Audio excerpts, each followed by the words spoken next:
자, 그리고 이제 레이스가 펼쳐지는데요. 화려하다.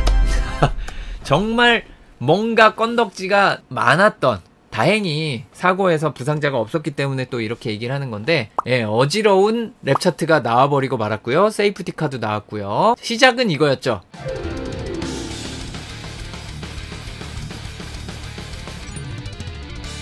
멕시코시티 그랑프리 리뷰 달려가 보도록 하겠습니다. 바쁘겠죠? 네, 지인이님 슈퍼챗 감사드리고요. 모노마트 픽처스님 멤버십 연장 감사합니다. 프렌드 이상 회원들과 이제 슈퍼챗 주신 분들은 엔딩 크레딧에 표시해 드리도록 하겠습니다. 아이디를. 자, 멕시코시티 그랑프리. 자, 이번 주 멕시코시티 그랑프리는 알론소의 400번째 레이스 스타트로 출발했습니다. 네, 축하드리고요. F1에 300번도 몇 명 없다라고 제가 말씀을 드렸죠. 800명이 안 돼, 거의 800명 되는데 800명 좀 안 되는 드라이버 중에 10손가락 안에 꼽죠. 300번 출전한 드라이버가. 예, 그러니까 지금 한 780명인가? 그쯤 될 텐데 770명은 이상은 300경기를 못 해봤어요. 아, 그런데 400경기라니. 엄청나고요. 이렇게 보시면은 이게 에스턴 마틴 차고인데 바닥에도 여기에도 알론소라는 영어 스펠링을 400으로 이렇게 했죠.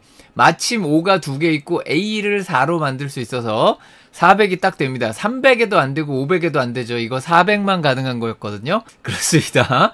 300도 안 됐고 500도 안 되는데 400대 가능한 거였는데 아쉽게 뭐 경기 결과는 여러분들 아시는 대로 그렇게 진행이 됐고요. 그래서 제가 이거 몇백 번째 경기 카운팅하는 걸 정말 싫어합니다. 알론소는 200번째 경기도 리타이어했고 300번째 경기도 리타이어했고 400번째 경기도 리타이어를 하는 안 좋은 징크스가 있어서 그렇고요. 이게 무엇이냐? 알론소가 데뷔했을 때 F1 드라이버들의 나이입니다. 이런 역사 따지는 게 F1에 중요한 거니까 뭐 경기 결과도 중요하지만 역사와 전통 보시면 알론소 해밀턴이 16살이었습니다. 알론소가 데뷔할 때 최연장자인데 미성년자죠. 그렇고요. 쭉 가면은 여기 이제 미취학 아동 사인스 6살, 가슬리 5살, 알본 4살, 오콘 4살, 러셀 3살, 베르스타펜 3살, 르클레 3살, 스트롤 2살, 저우관유 1살, 랜도 노리스 1살, 츠노다 10개월, 여기 not yet born, 아직 안 태어나신 분들입니다. 알론소가 F1 데뷔를 했던 시절에 안 태어난 삼총사 여기 이렇게 있습니다. 그렇고요. 그리고 이번 FP1에는 5명의 영드라이버가 출전했습니다. 조금 잠깐 설명을 드리면 가운데 나와 있는 패토워드, 패트리시오 오 워드입니다. 근데 패토워드라고 부르죠 보통. 이 패토워드는 맥라렌 주니어인데 나이가 좀 있는 편이기 때문에 여기서는 있는 편이죠. 자, 여기서는 좀 있는 편이기 때문에 현실적으로 F1 데뷔 가능성은 높지 않은데 멕시코 드라이버입니다. 그리고 인디카에서 잘합니다.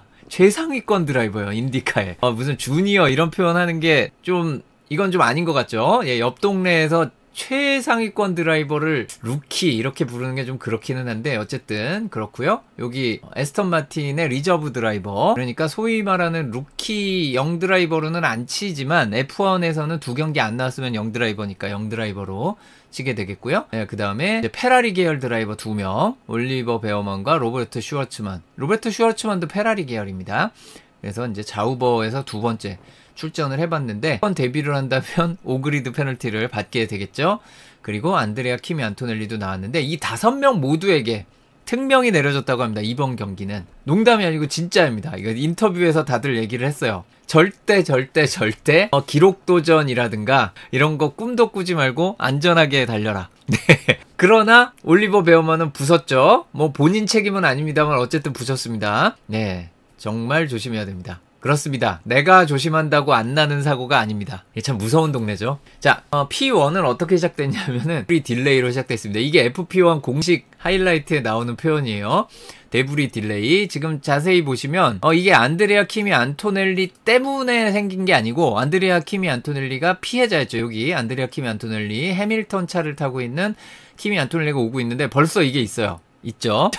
이것 때문입니다. 이걸 밟고 지나가면서 이게 퐁 튀기면서 뭐가 또 떨어져 나왔어요. 그래서 레드 플래기 한 번 나왔고요. 한 번으로 끝났으면 다행일 텐데. 자, 이겁니다. 앞에 보이는 차는 자우버가 아니고, 제가 이거 왜 자우버가 아니고라고 하냐면은 한 8년 전쯤 대략 그때 자우버 차를 보시면 이런 파란색에 이 노란색이 들어간, 이게 이제 카멜 스폰서할 때 1990년대 그 리버리를 얘기하시는 분들 계신데 그거는 파란색도 이 파란색이 아니고 흰색이 많아야 돼요. 그래서 비슷도 안 합니다. 이게 완전 다 8년 전 자오버인데 어쨌든 알본이 이 앞에서 이미 문제였죠. 여기가 이제 9번 코너, 여기가 이제 10번 코너를 가게 되는 건데 8번 코너 와서 9번 코너에서 진입을 하다가 베어먼이 너무 가까이 있어서 속도를 줄이는데 그 속도를 줄인 게 문제였죠. 거기서 오버스티어가 걸렸고 베어먼은 이쪽 바깥으로 최대한 비껴준다. 보시면 이 알본이 오기 전부터 이 흰선을 밟고 이렇게 살짝 밖으로 가고 있었어요. 베어먼은 저쪽부터.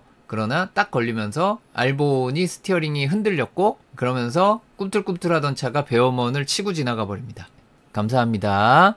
안타까운 사연을 감사드리면서 안타까운 사연이지만 메시지를 숨겨드리도록 하겠습니다. 자, 어쨌든 알본도 베어먼도 안타까운 사연이었고요. 채팅창에도 안타까운 사연이 있었는데 제가 지웠습니다. 다시 보기로 보시면 보실 수 있겠죠. 자, 그리고 프랙티스 1은 그래서 2번의 레드 플렉 때문에 지연이 많이 됐고 올리버 베어먼이 몇 랩 못 달렸죠. 그리고 알본도 사실 몇 랩 못 달렸습니다. 보시면 다들 20랩 혹은 적은 드라이버가 18랩 17랩 이렇게 있긴 한데 알본과 베어먼은 똑같이 7랩째 사고가 났습니다. 자, 그리고 소프트 타이어로 다들 최고 기록을 작성을 하긴 했는데 대부분의 세션을 하드 타이어로 달렸어요. 그래서 이제 미디엄 타이어보다 하드 타이어에 대한 투자가 많이 됐었고요. 그리고 이제 영 드라이버들 같은 경우에 기록 도전에 목숨을 걸지는 않았기 때문에 안드레아 키미 안토넬리가 여기 12위, 패트워드가 13위 이 정도 기록하는 게 전부였습니다. 나머지 3명은 여기 밑에 가 있죠. 기록 도전을 할 기회가 잠깐은 있었는데 그때 트래픽 이슈도 있었기 때문에 드루고비치는 더 좋은 기록을 낼 기회가 없었다라고 인터뷰를 하기도 했고요. 그래서 사실 그렇게까지 문제가 있는 세션은 아니었습니다. 그런데 이제 사실 여기서 이때까지는 그렇게 심각한지 몰랐지만 어느 정도 불안했던 드라이버 중에 몇 명이 있었죠. 몇 명 있는 것 중에 이제 페레즈 홈 드라이버인데 이때부터 얘기가 안 좋았어요. 베르스타펜과 페레스 다 이슈가 있었는데 베르스타펜은 파워 유닛 이슈가 있었고 페레스는 셋업 이슈가 있었죠. 지금 드라이버빌러티 조종성에 대해서 굉장히 많은 문제를 P1부터 얘기했었어요. 퀄리파잉과 레이스만 보신 분들은 홈그랑프리인데 왜 저러나 싶으셨겠지만 프랙티스를 계속 보신 분들은 좋았던 적이 없거든요. 그래서 굉장히 우려스러웠던 퀄리파잉에 그 예상대로 결과가 나온 것이 돼버렸습니다. 알본이랑 올리베어먼은 일단 올리베어먼은 책임이 거의 전무하고요. 그리고 알본은 좀 약간 좀 심하게 냉정하게 보면 알본이 사고를 안 냈으면 되니까 컨트롤을 잃지 않았으면 되니까 알본의 책임을 물을 수도 있는데 묻지 않았습니다. 이번에는 그래서 드라이버 책임을 좀 너무 가혹한 것 같아요. 그것까지 책임을 묻는 건 좀 가혹한 것 같은데 그거 그래도 네가 컨트롤을 잃어서 사고 낸 거 아니냐라고 페널티를 줘도 이상하지 않은 상황이긴 합니다. 정상 참작을 해주는 판사냐 아니냐에 따라 달라지겠죠. 여긴 판사가 아니라 스튜어드지만. 자, 그리고 오히려 페널티는 누구에게 나왔냐면 로베르트 슈와르츠먼에게 나왔습니다. 그게 이제 아까 이 상황에 요 바로 뒤에 있던 드라이버가 츠노다였고 그 뒤에 로베르트 슈와르츠먼이 있었어요. 그런데 이 사고가 나면서 바로 더블 옐로우 나왔죠. 그리고 조금 있다가 레드 플래기 나오게 되는데 그 로베르트 슈와르츠먼이 사고 상황에서 그 속도를 갑자기 늦춘 츠노다를 피해가죠. 피해서 앞섰다는 얘기는 추월을 했다는 얘기죠. 베어먼을 추월한 게 아니라 그 츠노다를 추월했기 때문에 페널티가 나온 겁니다. 더블 옐로우 플렉 상황에서 츠노다가 줄이는 것만큼 로베르트 슈와르츠만도 줄였어야 돼요. 앞차가 줄이는 만큼 같이 줄여야 됩니다. 더블 옐로우 플렉이면. 이거 안 지키는 거는 매우 중대한 사안입니다. 그래서 프랙티스라고 하더라도 안 봐줍니다. 그래서 오그리드 페널티가 다음 레이스 만약에 이 멕시코 그랑프리 레이스에 자우버 드라이버에 무슨 일이 생겨서 로베르트 슈와르츠먼이 출전했다면 오그리드 페널티 받지만 그게 아니라면 나중에 몇 년 뒤에라도 나온다면 오그리드 페널티를 수행해야 되고요. 이거는 변명의 여지가 없는 잘못입니다.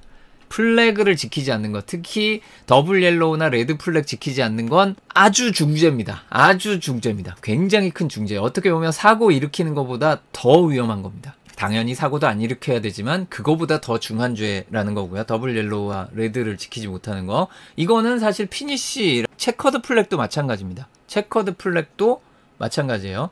체커드 플렉을 뭐 위반하는 게 있냐라고 생각하실 수 있는데 있습니다. 바로 올해 F1 아카데미에서 나왔기 때문에 F1 서포트 레이스 보시는 분들은 아실 거예요. 체커드 플렉 받았는데 한 바퀴 더 돌아서 또 체커드 플렉을 받았죠. 그래서 우승을 날렸습니다. 자, 그거 중죄입니다. 이거 굉장히 중죄예요. 체커드 플렉도 반드시 다음 랩에 피트로 돌아야 됩니다. 레드예요, 레드. 그것도. 사실상 이런 일이 벌어집니다. 우승하고 흥분해가지고 속도를 늦춘 것도 아니고 정상적인 레이스 페이스로 한 바퀴를 더 돌았어요. 그래서 네, 우승을 날려버렸습니다. 그럴 수 있죠. 자, 그 P2에선 무슨 일이 있었냐. 자, P1에 레드 플래기 2번 나왔는데 P2에도 레드 플래기 나왔습니다. 누가 평행주차 시범이라고 뭐 얘기를 서양에서는 합니다. 다치지 않았으니까 이제 농담하는 거죠. 뭔가 딱 자리를 만들고 들어간 것 같은 자세가 되어버리기는 했는데 굉장히 큰 충격의 위험한 사고였습니다. 이게 안 다쳤으니 망정. 솔직히 전 다친 줄 알았어요. 그 35G의 충격이 있다 그러고 저 때는 이런 농담 못했습니다. 드라이버가 부축받으면서 걷고 손도 아픈 것 같고 사실 아프죠. 안 아플 수가 없는데 다행히 큰 부상이 아니어서 망정이지 농담할 수 있게 됐으니 망정이지 솔직히 이거 다쳤으면 농담 못하죠. 네, 그땐 못했습니다. 금요일에는 못했고 정말 천만다행입니다. 굉장히 큰 충격. 35G가 농담할 거는 아니죠. 사실 다쳤으면 근데 문제는 드라이버는 안 다쳤지만 차는 다쳤다는 거고요. 잘 생각해보면 메르세데스가 지난 미국 그랑프리에서도 차를 부쉈다는 거. 그래서 이번 그랑프리 오면서 러셀도 그렇고 토톨프도 그렇고 인터뷰를 미리 했었어요. 이 차 부서지거나 이런 거를 피해야 된다. 지금 예산 문제 아주 심각하다. 부품 이제 새로 만들 그거 없다 뭐 하면서 얘기를 했는데 그런데 또 사고가 났어요. 정말 피곤해졌죠. 비슷한 사정이 있는 팀이 또 있어요. RB라고. 그런데 토요일 날 또 일이 벌어지죠. 그리고 사실 이 P2의 중요한 이슈는 프로토타입이 써있죠. 테스트 타이어가 쓰였습니다. 내년도에 사용될 수 있는 C6 타이어, 울트라 소프트라고 할 수 있죠. 그러니까 원래 이제 5셋 종류의 타이어가 주어지면은 명칭을 어떻게 붙이느냐가 사실 굉장히 어려워요. 그래가지고 그렇지. 지금의 C5를 울트라 소프트라고 할 수 있겠네요. 그러면 이게 하이퍼 소프트.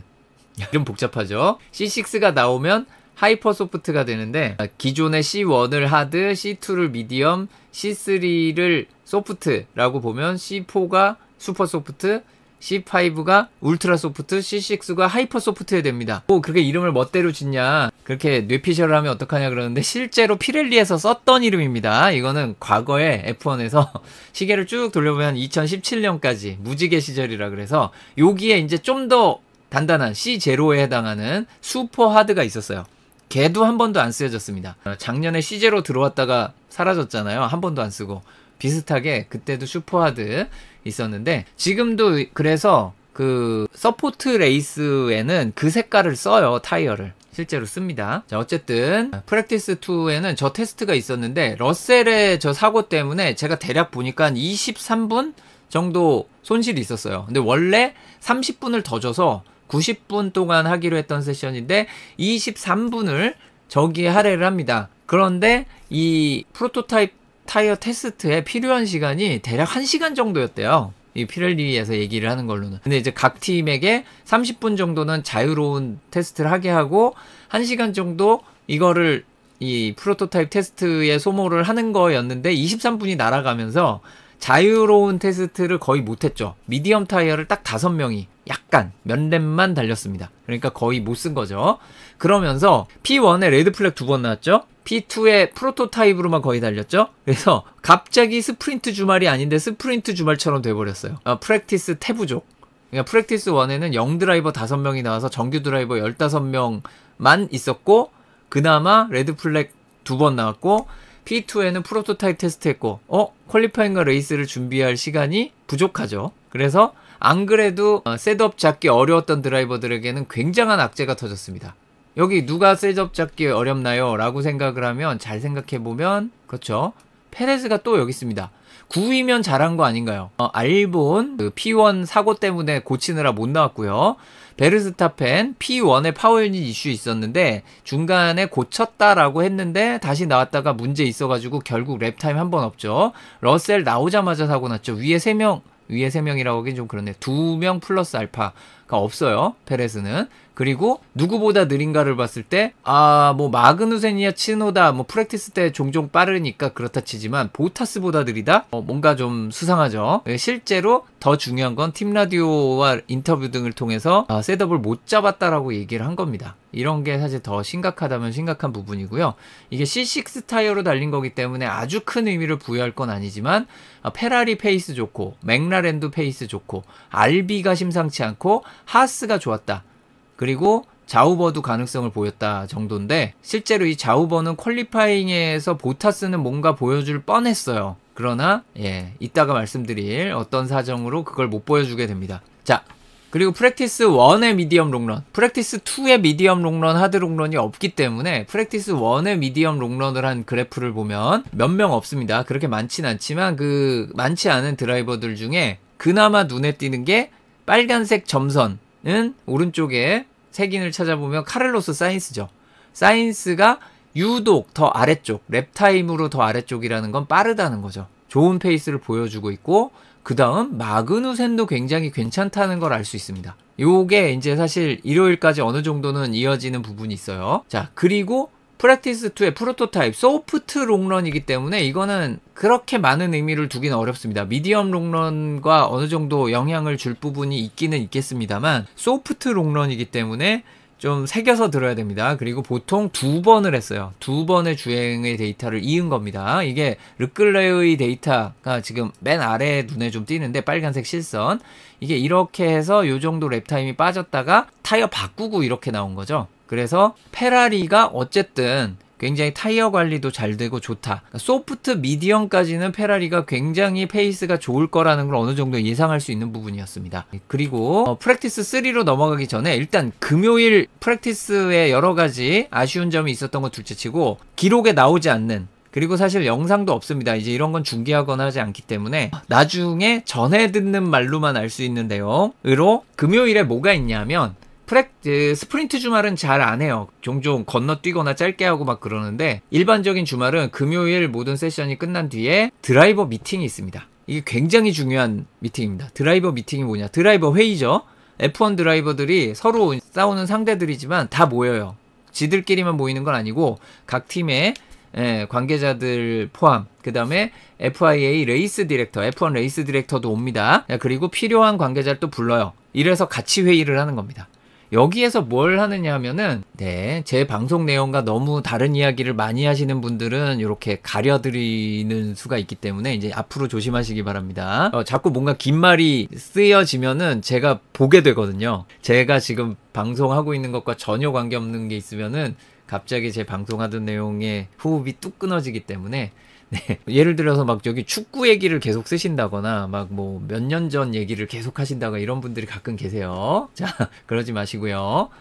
어쨌든 다시 돌아가서 자, 드라이버 미팅을 했습니다. 여기에서 굉장히 중요한 얘기들을 다루게 되죠. 그 중요한 얘기들을 다루게 된 게 뭐가 있느냐 하면은 지난 미국 그랑프리에 이슈가 됐었죠. 저도 방송에서 길게 했고 심지어 F1 잡학사전까지 다뤘던 드라이빙 스탠다드 가져왔습니다. 드라이빙 스탠다드 가져왔어요. 그 드라이빙 스탠다드에 대한 토론이 있었습니다. 이게 보통 드라이버 미팅보다 훨씬 길게 굉장히 맹렬한 논쟁이 있었다 그래요. 물론 그때도 굉장히 해석의 여지가 많다는 걸 제가 설명을 드렸는데 이 드라이빙 스탠다드라는 것, 그러니까 기준이 없거나 뭐 코에 걸면 코걸이, 귀에 걸면 귀걸이라고 그냥 손쉽게 얘기하실 수 있어요. 보시기엔 그럴 수 있어요. 그런데 그게 냉정하게 얘기하면은 규정이 너무 상세한 것까지 정하고 있기 때문에 그런 일이 생긴 겁니다.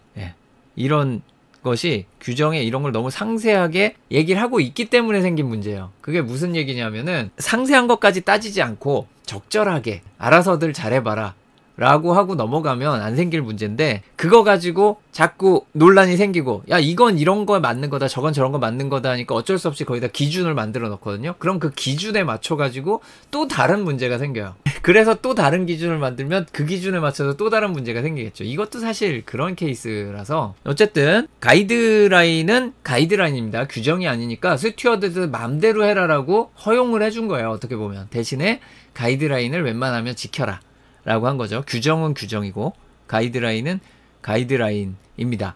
아, 그거 19명인지 18명인지 그거 모릅니다. 이거 이런 식으로 얘기하셔서 호도하시면 안 됩니다. 채팅창에 그렇게 호도하시면 안 되고요. 그게 다수와 소수가 있었다라 그러는데 어떤 사람은 19대 1이었다 그러고 어떤 사람은 몇 명과 다수가 싸웠다라고 얘기를 합니다. 예. 어쨌든 분명한 건 두 가지 의견을 가진 팀이 있었고 어느 쪽도 이게 절대적으로 옳다라고는 얘기하기 어려운 상황이었습니다.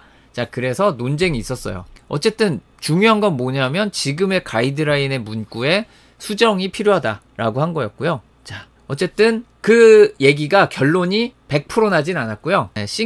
카타르 그랑프리 때 드라이버 미팅을 해서 왜 카타르까지 가냐라고 생각하실 수 있는데 잘 생각해보면 요 다음 경기가 상파울루 그랑프리 스프린트 있죠. 그 다음에 라스베이거스는 현지 시간으로 완전 오밤중에 하기 때문에 끝나고 드라이버 미팅을 길게 갈 수가 없어요. 그래서 카타르 그랑프리입니다. 그리고 전에도 말씀드렸듯이 올해 내년도 가이드라인 이상의 그러니까 CSI랑 F1 뿐만 아니라 FIA 모터스포츠에 전체적으로 적용되는 규정에 이 부분이 조금 더 구체화될 예정입니다. 그거를 지금 작업을 하고 있는 중이에요. 그 중에 생긴 문제입니다. 그래서 규정상에도 변경이 좀 생길 거예요, 내년에는. 어쨌든 문제는 이런 거에 대해서 심각한 토론이 있었다. 그러면 스튜어드들도 이 얘기를 들었겠죠. 거기에서 나왔던 얘기들과 앞으로 좀 구조를 바꾸려고 하는 방향들, 이런 것들이 앞으로의 결과에 영향을 줬을 가능성이 매우 농후합니다. 그리고 그 가이드라인에 대한 토론에서 자신이 했던 주장대로 사실 드라이빙을 할 거잖아요, 드라이버들은. 자, 그렇다면 여기서 머리 싸움이 좀 필요해지는 부분이 생깁니다. 그리고 우리는 일요일에 그걸 보게 되죠. 그건 좀 이따가 얘기를 하게 되고, 자, 이제 프랙티스 3 종료 시점에 퀄리파잉을 가는 타이어는 이게 또 타이어가 퀄리파잉 때 라이브 타이밍에 정보가 제대로 안 나와가지고 이제 충분한 정보 없이 설명드리느라 굉장히 안타까웠습니다. 어쨌든 상위권 팀은 소프트 타이어를 4세트씩 남겨두고 미디엄을 2세트 남겨두는 거는 대부분 세이프티카 상황이나 이런 거를 대비를 한 거죠. 세이프티카 나오면 투스탑을 무조건 가야 되고 세이프티카가 없다면 원스탑으로 가는 것이 좋은데 현실적으로는 세이프티카 없이도 투스탑을 간 드라이버가 있기는 있었어요. 어쨌든 세이프티카 상황 대비해서 미디엄 2세트씩 있는 드라이버가 상위권 팀 중심으로고 하위권 팀은 퀄리파잉에 집중하기 위해서 소프트 타이어를 5세트 가져가고 레이스에서 투스탑까지 생각하면 소프트를 충분히 쓸 수 있는데 원스탑 생각하면 살짝 부담스러운 거기는 합니다. 자, 그리고 퀄리파잉 Q1을 하게 되는데 여기에서부터 이제 이변이 발생합니다. 상위권 소위 말하는 4강 팀 드라이버가 무려 2명이나 탈락을 합니다.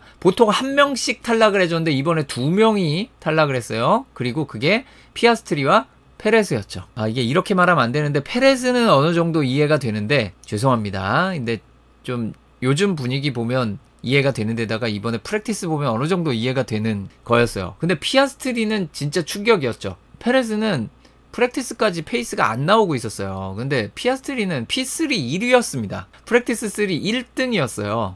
그래서 맥라렌이 거의 가장 빠른 페이스에 근접하고 있는 와중에 이게 뭔가 싶은 부분이었고요. 그래서 이 2명의 탈락이 굉장히 의외였습니다. 그리고 이제 랩타임 기록 삭제들이 생각보다는 많이 나왔던 Q1이었어요. 그리고 Q2를 하게 되는데 여기에서 문제의 장면이 발생합니다. 이제 드라이버들이 Q1에 투자를 제법 했기 때문에 Q2에 첫 번째 주행에 새 소프트 타이어를 쓰지 않은 드라이버들이 제법 많았어요. 그리고 두 번째 주행을 하는 중에 갑자기 레드 플래기 떠버리죠. 그게 츠노다입니다. 츠노다는 Q3 진출을 이제 못하게 됐지만 그래도 11그리드를 차지하게 돼서 그나마 다행인데, 첫 번째 문제, RB의 예산에 아주 지대한 타격이 있겠고요. 두 번째 문제, 이 Q2 순위에서 이 츠노다 유키보다 느린 드라이버들이 중에 이제 제일 중요한 거는 리암 로슨과 보타스가 페이스가 상당히 좋을 걸로 예상이 됐었고, 보타스는 헌 타이어로 기록이 안 나왔지만 새 타이어로 기록이 빨라질 가능성이 있었어요. 그런데 츠노다 유키 때문에 이걸 못했죠. 그래서 다 아래 그리드에서 출발하게 됩니다. 보타스가 탑10에 들 가능성까지는 좀 얘기하기 어려웠지만 이 에스턴 마틴보다는 빠를 가능성 없지 않았거든요. 그런데 츠노다 유키 때문에 모든 일이 틀어져 버렸고요. 리암 로슨도 페이스가 상당히 좋았을 것으로 예상이 되는데 결과적으로는 12그리드에서 출발하게 됩니다. 사실 여기 불안불안한 드라이버들이 이 위쪽에 몇 명 있었는데 94일생일 수도 있어요. 가슬리는 츠노다 유키의 사고가 아니었으면 탑10에 못 들었을 수도 있습니다. 그리고 그렇게 얘기하면 후켄버그 마그누센도 큰 차이가 아니고 알본도 큰 차이가 아니죠. 심지어는 해밀턴도 불안했습니다. 중계 중에 보신 분은 아시겠지만 그 해밀턴 기록 때문에 굉장히 많이 기록이 별로 빠르지 않은데요 라고 말씀하셨던 우리 안영진 캐스터의 다급한 목소리를 들으신 분들이 계실지 모르겠습니다. 네, 그런데 어떤 의미에서 츠노다가 구해줬죠. 네, 라고 할 수 있고요. 그리고 이제 Q3를 가게 되는데요. Q3에서는 카를로스 사인스 진짜 빨랐습니다. 네, 사인스가 이번 그랑프리는 그냥 계속 좋았어요. 잘 생각해보면 Q1, Q2, Q3 모두 상위권 기록을 P1, P2, P3 모두 상위권 기록이었고 퀄리파잉에서도 페이스를 끌어올리는데 맨 마지막 Q3에 완성이 됐어요. 빌드업이 이렇게 아름답게 되기도 힘든 수준에 사인스가 늘 이랬으면 풀포지션이 지금보다 훨씬 많았겠죠. 늘 이렇게가 잘 안 됩니다. 근데 이번에는 정말 퀄리파잉 마지막 랩까지 빌드업이 잘 돼가지고 기록 차이가 베르스타펜 노리스와 정말 눈에 띄게 나버렸고요. 르클레는 이제 섹터2에서 굉장히 위험한 장면이 있었는데 그거를 생각하면 기록이 더 좋을 수 있었을 것 같아요. 페라리 1, 2가 가능하지 않았을까, 프론트로 독점이 가능하지 않았을까 하는 부분이 있었고요. 실수가 있었던 드라이버들은 기록이 안 좋죠. 그리고 이제 퀄리파잉 기록들을 빠르게 좀 살펴보겠습니다. 퀄리파잉 최고 랩타임과 얼티미트 랩타임의 순위가 거의 그대로 가요. 근데 재밌는 거는 몇 개의 순위가 뒤바뀐 순위가 있는데요. 그 퀄리파잉 최고 랩타임과 퀄리파잉 기록이 똑같지 않죠. 왜냐하면은 Q2에 더 빠른 기록을 내는 경우도 사실 있습니다. 종종. 얼티미트 랩타임은 베스트 섹터 타임을 더한 건데 섹터 타임 빠른 것만 더하면 노리스가 2등이죠. 그리고 여기 보면 섹터 타임 빠른 거 더했을 때 가슬리는 11위, 탑 10에도 못 들어요. 츠노다는 7위죠. 츠노다도 섹터 타임 빠른 걸로만 보면 굉장히 빨랐습니다. 그러니까 다른 드라이버의 기회를 날린 것도 문제지만 자신의 기회도 날렸다라고 할 수 있어요. 그래서 굉장히 안타까운 기록이었고요. 알비가 굉장히 빨랐습니다, 이번에. 자, 그리고 주요 지표들을 봤을 때 누가 어느 섹터에서 강한가를 살펴봤을 때 중요한 거, 이 맥라렌이 섹터2 그 7번 코너부터 11번 코너까지 서로 다른 다양한 코너들, 정말 공격학적 성능이 매우 중요한 구간을 포함하는 구간에서 맥라렌이 매우 강력한 걸 알 수 있습니다. 1위고요. 그게 또 어디서 찾을 수 있냐면 피아스트리가 Q1 탈락인데 6위예요. 해밀턴이 Q3까지 가는 동안 이 피아스트리의 섹터2 기록을 못 따라잡았어요. 그 정도로 좋았습니다. 그만큼 맥라렌이 섹터2가 막강했다는 것을 알 수 있는데 피아스트리가 떨어진 이유는 섹터3 때문이죠. 섹터3가 너무 안 좋았어요. 콜라핀토보다도 느렸죠. 콜라핀토를 꼭 무시하는 건 아니지만 이 맥라렌 저속 코너가 많은 섹터3에서도 강한 차여야 되는데 노리스는 여기가 3등이잖아요. 그러니까 4등이잖아요. 나쁘지 않은 베르스타펜과 비슷한 수준 내주고 솔직히 페라리랑도 큰 차이가 안 나는데 이 피아스트리는 콜라핀토랑 비교하는 섹터 3 기록이 나왔으면은 많이 힘들죠. 바꿔서 말하면 전반적으로 안 좋았던 페레즈는 정말 굉장히 가슴 아프죠. 섹터 2는 그 피아스트리보다 한참 느리고 섹터 3는 기대 이하라는 피아스트리보다 또 느려요. 그러니까 떨어진 거죠. 바꿔서 말하면 굉장히 안타까운 부분이라고도 할 수 있지만 각 팀의 집중을 어디다 했는지를 알 수 있는 부분이 있고, 르클레르와 사인스는 특히 르클레 이 스피드 트랩 제일 빠르다는 말씀은 제가 레이스 중계 때도 말씀을 드렸는데 페라리가 전반적으로 빠른 거죠. 1등, 5등이에요. 그리고 마그누센 2등, 후켄버그 6등. 하스도 이 스피드 트랩에서 상당히 빠른 속도를 보여줬고, 반면에 이 베르스타펜은 9위, 이 페레스 11위와 비슷하죠. 그렇게 빠른 편은 아닙니다. 여기서는 이게 350.3과 348.6이라는 게 1.5, 시속 1.5km, 1.7이죠. 1.7km. 르클레와 베르스타펜 1위와 9위 기록이 1.7km가 이게 시속 300km 정도였으면은 뭐 그럴 수도 있다. 큰 차이 아니다라고 얘기할 수도 있어요. 그런데 350km쯤 갔을 때 시속 1.7km 차이는 굉장히 큰 차이입니다. 굉장히 큰 차이예요. 그거 더 끌어올리기가 굉장히 힘들어지는 속도 영역이기 때문에 그래서 르클레와 페라리 전반적으로 굉장히 빠른 모습을 보인 게 맞고요. 그리고 노리스는 더 느리죠. 이 가속 구간에서 좀 힘들다라고 할 수 있고, 제가 이 말씀을 시속 300km와 시속 350km의 드래그의 차이가 그냥 속도에 비례하는 게 아니라 속도의 제곱에 비례합니다. 속도의 제곱에 비례하기 때문에 시속 350km일 때 차이가 크다는 말씀 드린 거고요. 그리고 그런 거 봤을 때 맥라렌은 상대적으로 굉장히 많은 드래그를 감수하는 차, 섹터2에 투자를 좀 한 거죠. 그런 차라고 이해할 수 있었습니다. 이제 각 팀별로 데이터를 보면 페라리 역시 그 빠른 속도를 바탕으로 섹터 1에서 1, 2위를 차지하고 있죠. 그런데 사인스는 저속 코너에서도 상당히 좋은 모습을 보였다. 자, 그리고 굉장히 균형 잡힌 차였으면 좋을 텐데 드라이버빌리티, 조종성에 사실 문제가 좀 있는 차였습니다. 자, 그렇고요. 그게 페레즈에게는 정말 크게 안 좋은 영향을 주고 말았습니다. 그 다음 맥라렌은 섹터2에 투자를 한 것, 노리스가 섹터2 1위를 한 것에서도 알 수 있지만 피아스트리가 섹터2 Q1 탈락임에도 불구하고 섹터2 6위라는 데서 어느 정도 짐작을 할 수 있었습니다. 그 다음 메르세데스 같은 경우에는 섹터3가 전반적으로 좋다고 할 수 있죠. 두 명 다 섹터3에서 탑5 안에 들었고요. 러셀은 섹터2도 좋았지만 해밀턴이 섹터2에서 밸런스가 안 좋은지 실수까지는 아니더라도 불안불안한 모습을 계속 보였어요. 그래서 섹터2 섹터 타임이 러셀이랑 0.3초 차이나 나는 겁니다. 혹시 모르겠는데 그 해밀턴이 러셀보다 조금 로우 드래그로 셋업을 한 게 아닌가. 보통 이제 굉장히 하이 드래그, 하이 다운포스 셋업을 합니다. 윙을 바짝 세우고. 그런데 속도에 조금 더 투자를 할 수 있어요.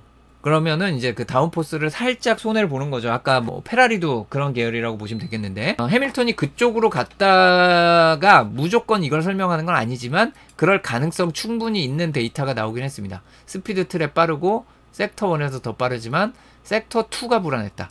충분히 이해할 수 있는 데이터죠. 다음은 하스입니다. 하스는 역시 투자를 섹터 1에 한 걸로 보여요. 섹터 3는 이제 알아서 저속 코너 버텨보시고 스피드 여기도 그러니까 약간 로우 드래그, 로우 드래그, 로우 다운포스로 갔기 때문에 섹터 2는 버린다. 약간 그런 전략인데 이게 전반적으로 레이스 페이스에서 타이어에 큰 부담만 안 가면 나쁘지 않을 수 있어요. 실제로 나쁘지 않았습니다. 이번엔 페라리도 마찬가지죠. 페라리가 그러니까 상위권 4팀 중에서도 약간 로우 드래그 쪽으로 가고 레이스 페이스에서도 큰 부담 없고 추월 경쟁할 때도 도움이 되고 대신에 높은 공기역학적 성능이 필요한 구간에서 손해를 보는데 어쩔 수 없죠. 뭔가를 얻으려면 뭔가를 포기해야 되니까. 자, 그렇습니다. 그리고 저속 코너는 약간 번외 경기예요. 기계적인 그립으로 승부를 한 것과 셋업으로 승부를 하는 거라 저속 코너에 있는 섹터 3는 약간 번외입니다. 자, 그리고 가슬리 오콘 같은 경우에는 여기도 약간 로우 드래그로 했는데요. 로우 드래그로 해도 섹터 1에서 빠르지 않습니다. 왜 그런지 많은 팬분들이 알고 계시죠. 자,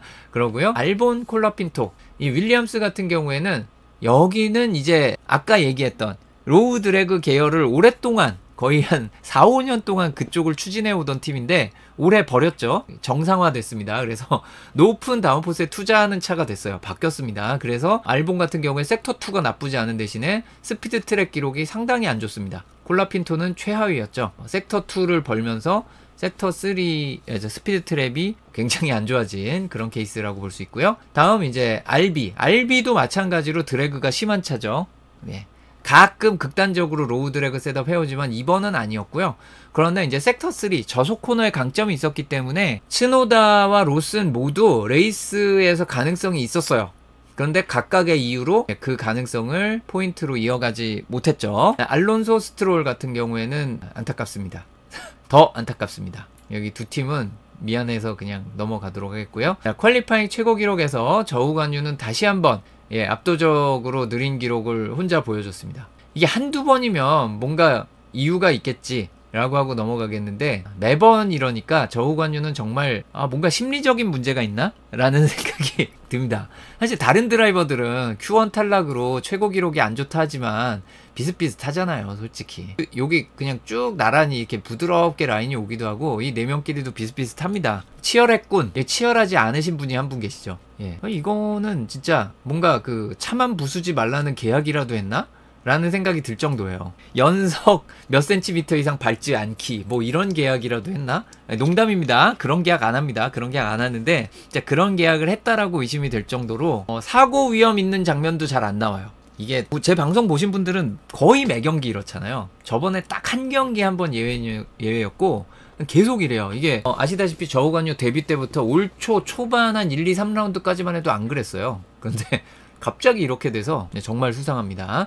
하지만 이제 사인스도 반대 의미로 저 윗부분에서 물론 치열했지만 여기 이 세 명이 비슷한 것과 이 사인스는 격차가 있죠. 이 사인스는 정말 압도적인 스피드를 보여줬습니다. 완벽한 퀄리파잉을 수행을 했고요. 칭찬해줘야 되겠고요. 페라리가 섹터 1에서 강했습니다. 보시면 페라리의 강함이 느껴지죠. 반면에 콜라핀토는 섹터 1이 느렸던 것이 Q1 탈락에 아주 중요한 이슈가 됐고요. 러셀은 이제 상위권 4팀 중에서 섹터 1이 단점인 차가 되었습니다. 반면에 이제 섹터 2는 노리스가 돋보이는데 러셀의 섹터 2가 이게 심상치 않죠. 지금 메르세데스가 많이 좋아졌죠. 많이 좋아졌는데 셋업을 진짜 러셀이 약간 하이다운 포스로 몰아서, 그러니까 메르세데스만 두 명이 서로 다른 길로 셋업을 했는지 모르겠어요. 이 노리스랑 비빌 드라이버가 러셀밖에 없었어요. 섹터 2가. 그만큼 그 데이터가 신기합니다. 그리고 사인스는 섹터 2가 그렇게 강하지 않았다라고 하는데 베르스타펜보다 빨랐다는 거. 이번 사인스는 정말 칭찬받을 일만 가득했고요. 사실 레이스도 그랬습니다.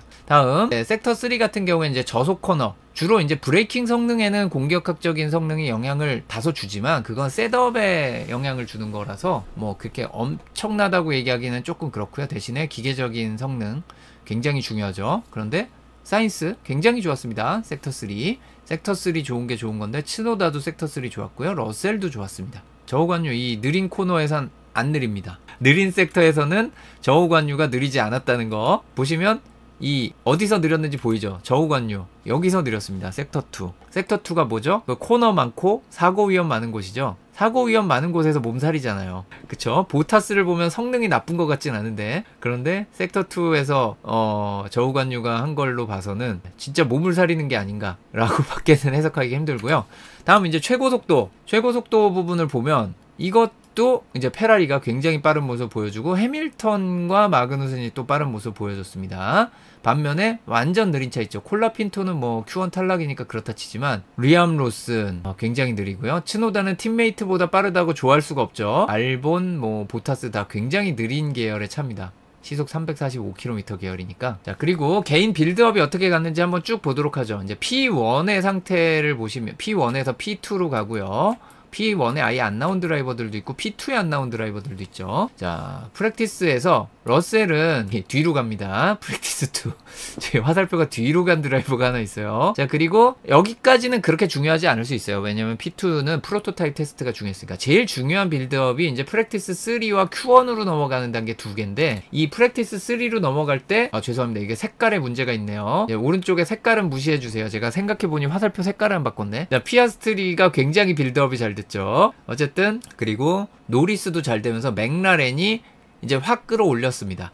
여기까지도 이제 나쁘지 않았죠. 이제 문제는 이 Q1을 가면서 피아스트리가 갑자기 동떨어진 모습을 볼 수 있습니다. 이제 화살표의 색깔은 무시하고 봐주세요. 어쨌든 이 P3가 여기인데 Q1이 여기에요. P3보다 느려진 드라이버가 여기 3명 있거든요. 해밀턴이랑 페레즈랑 피아스트리. 근데 해밀턴 페레즈는 뭐 그렇다고 쳐요. 퀄리파잉 Q1이니까. 큰 차이는 아니고 뭐 비슷한 드라이버 몇 명 있거든요. 사인스, 노리스도 그랬고. 그런데 피아스트리 이건 뭡니까? 이거는 뭔가 문제가 있죠. 그리고 Q1에서 Q2로 갑니다. 여기에서는 이제 미묘한 여기서 여기로 가는 건데 미묘한 많이 막 끌어올리지 못했어요. 생각보다는. 그거는 사실 츠노다의 역할도 없었다고는 하기 힘들고요. 그리고 Q2에서 Q3로 갈 때 쭉 끌어올린 드라이버가 몇 명 있죠. 러셀도 정말 기록을 많이 끌어올렸고 사인스도 많이 끌어올렸습니다. 그래서 이제 굉장히 좋은 성적을 퀄리파잉에서 거두게 되고요. 자, 퀄리파잉 팀메이트 배틀 결과 중요하다면 중요한 결과가 되겠는데 생각보다 차이가 많은 레드불이나 자우버 여기 유명하죠. 한 번밖에 못 이겼습니다. 페레즈와 저우관유. 그리고 생각보다 차이가 큰 게 메르세데스 15대 5입니다. 차이 굉장히 크죠. 그리고 르클레와 사인스 생각보다 치열하고요. 여기 보이는 것보다 실제 기록은 치열한 드라이버들도 많아요. 피아스트리와 노리스도 굉장히 차이가 많이 납니다. 4대 16. 피아스트리는 만약에 챔피언 도전을 하려면 이 퀄리파잉 잘해야 됩니다. 노리스가 퀄리파잉에서 피아스트리를 어떻게 압도하고 있는가를 보고 있죠. 근데 요거는 피아스트리가 조금 더 경험 쌓이면 잘하게 될 겁니다. 지금은 데뷔 2년 차라 이제 상위권차 된 지 얼마 안 돼서 이해할 수 있는 부분이기는 하고요. 마그누센과 후켄버그도 생각보다는 차이가 나고요. 기록 차이는 눈에 확 띄는, 제가 이거 0.3초 차이 이상 나면 안 된다고 하는 평균입니다. 평균 0.3초 차 이상 나면 안 된다 그러는데 3명의 0.3초 차 이상이 있어요. 그게 페레스, 스트롤, 저우관유입니다. 저우관유 내년에 못 볼 가능성 매우 높죠. 100%라고는 못하지만 90% 이상인 것 같아요. 내년에 못 볼 확률, 저우관유. 보타스도 확률이 낮은 편인데 여기는 거의 90% 이상 확률로 내년에 못 보겠죠. 스트롤은 아빠 찬스 아닙니다. 자, 어쨌든 페레즈 어떡하냐 이거 진짜. 이번 성적도 성적이지만 이게 평균 0.7초라는 게 너무 차이가 큽니다. 0.3초만 나도 문제예요. 그리고 르클레와 사인스 정말 치열하죠. 이러니까 가끔 갈등도 생기고 그런 거. 0.1초 차면은 치열한 겁니다. 러셀과 해밀턴, 오콘과 가슬리 다 0.1초 차 정도죠. 리암 로슨, 츠노다 유킨 0.067초로 리암 로슨이 사실 최고 기록 기준으로는 더 빠릅니다. 츠노다와 비교해서. 몇 경기 안 나왔는데 그래요. 순위는 낮지만 지난 경기에서 최고 기록이 좋았기 때문에 저런 차이가 생겼고요. 자, 그리고 레이스를 앞둔 타이어. 그렇게까지 중요하지는 않을 수 있게 됐어요. 왜냐하면 거의 다 원스탑으로 갔기 때문에 미디엄 하드는 한 세트씩 다 있고, 썼던 미디엄 하드 있는 드라이버들도 퀄리파잉에 쓴 상위권 팀도 있지만 이제 대부분의 드라이버들이 유의미한 성능이 있는 타이어가 다 있었기 때문에 일부러 긁어놓은 거 들고 있는 거라 큰 차이는 없는 상황이 됐습니다. 원스탑 레이스로 가면. 그리고 이제 레이스로 진입을 하게 되는데요. 레이스를 앞두고 여러가지 분석 지표가 먼저 나오겠죠. 원스탑으로 봅니다. 투스탑이 세 번째 있기는 한데 소프트 스타트로 저게 상당히 이제 불안한 요소가 있어서 전략적으로 운신의 폭이 너무 적고 그래서 저걸로는 잘 안 간다. 그래서 세 번째가 안 되면 네 번째로 가야 되는데 네 번째가 좀 힘들어요. 소프트 스타트에 하드로 끝내는 게 좀 힘들기 때문에 결국 세 번째로 가야 되는데 저거는 전략적인 변수에 대응을 하기가 어렵습니다. 그래서 대부분의 드라이버들이 1, 2번 전략을 택하게 됩니다. 그리고 레이스 시뮬레이션 페이스 분석에서 이거는 제가 잠깐 말씀드렸는데 페라리를 좀 약하게 봤네요. 생각보다. 이게 미디엄 타이어에서는 진짜 이것보단 차이가 많이 났어요. 근데 나중에 하드 타이어에서는 이 분석이 어느 정도 맞았습니다. 그래서 이게 이제 어떤 기준으로 이게 된 건지는 모르겠지만 하여튼 하드 타이어에는 어느 정도 맞는 분석이 됐습니다. 그리고 피스탑 시간 손해는 22초 제법 크죠. 그래서 많은 피스탑을 하기는 부담스러운 서킷이 되겠습니다. 다시 돌아가서 이제 스타트 타이어 보면 죄다 미디엄 하드고 상위권 드라이버들은 전부 다 미디엄 스타트를 했습니다. 자, 그리고 이제 레이스가 펼쳐지는데요. 화려하다. 정말 뭔가 건덕지가 많았던, 다행히 사고에서 부상자가 없었기 때문에 또 이렇게 얘기를 하는 건데, 어지러운 랩 차트가 나와버리고 말았고요. 세이프티카도 나왔고요. 시작은 이거였죠. 사실은 시작 전이죠. 엄밀히 말해서. 자, 이게 리플레이라 이렇게 나온 건데 헬멧입니다. 헬멧 멋있고요. 문제는 바퀴의 위치가 이게 이 선에 막 정확히 완벽히 뭐 1mm 단위로 맞춰야 이게 아니에요. 어느 정도 맞추면 됩니다. 이게 이 그리드 박스에 거의 이 바퀴가 딱 어느 정도 걸리게 딱 이렇게 되면 돼요. 자, 그런데 이건 아무리 카메라 각도 어쩌고 얘기를 해도 너무 많이 앞으로 갔잖아요. 그래서 이거는 진짜 어떻게 앞에 보고 옆에 보고 하느라 자기 바퀴를 안 본 게 아닌가라는 생각이 들 정도입니다. 이거는 제가 이렇게 앞으로 나간 경우를 종종 보는데 종종 이러면은 당황해가지고 막 최소한 후진을 한번 하거든요. 근데 이거를 거의 진짜 바퀴 하나 정도 앞으로 갔어요. 굉장히 많이 앞으로 간 겁니다. 이 정도로 많이 벗어나서 출발하는 거 보기 힘들 정도예요. 페널티가 이거보다 덜 나옵니다.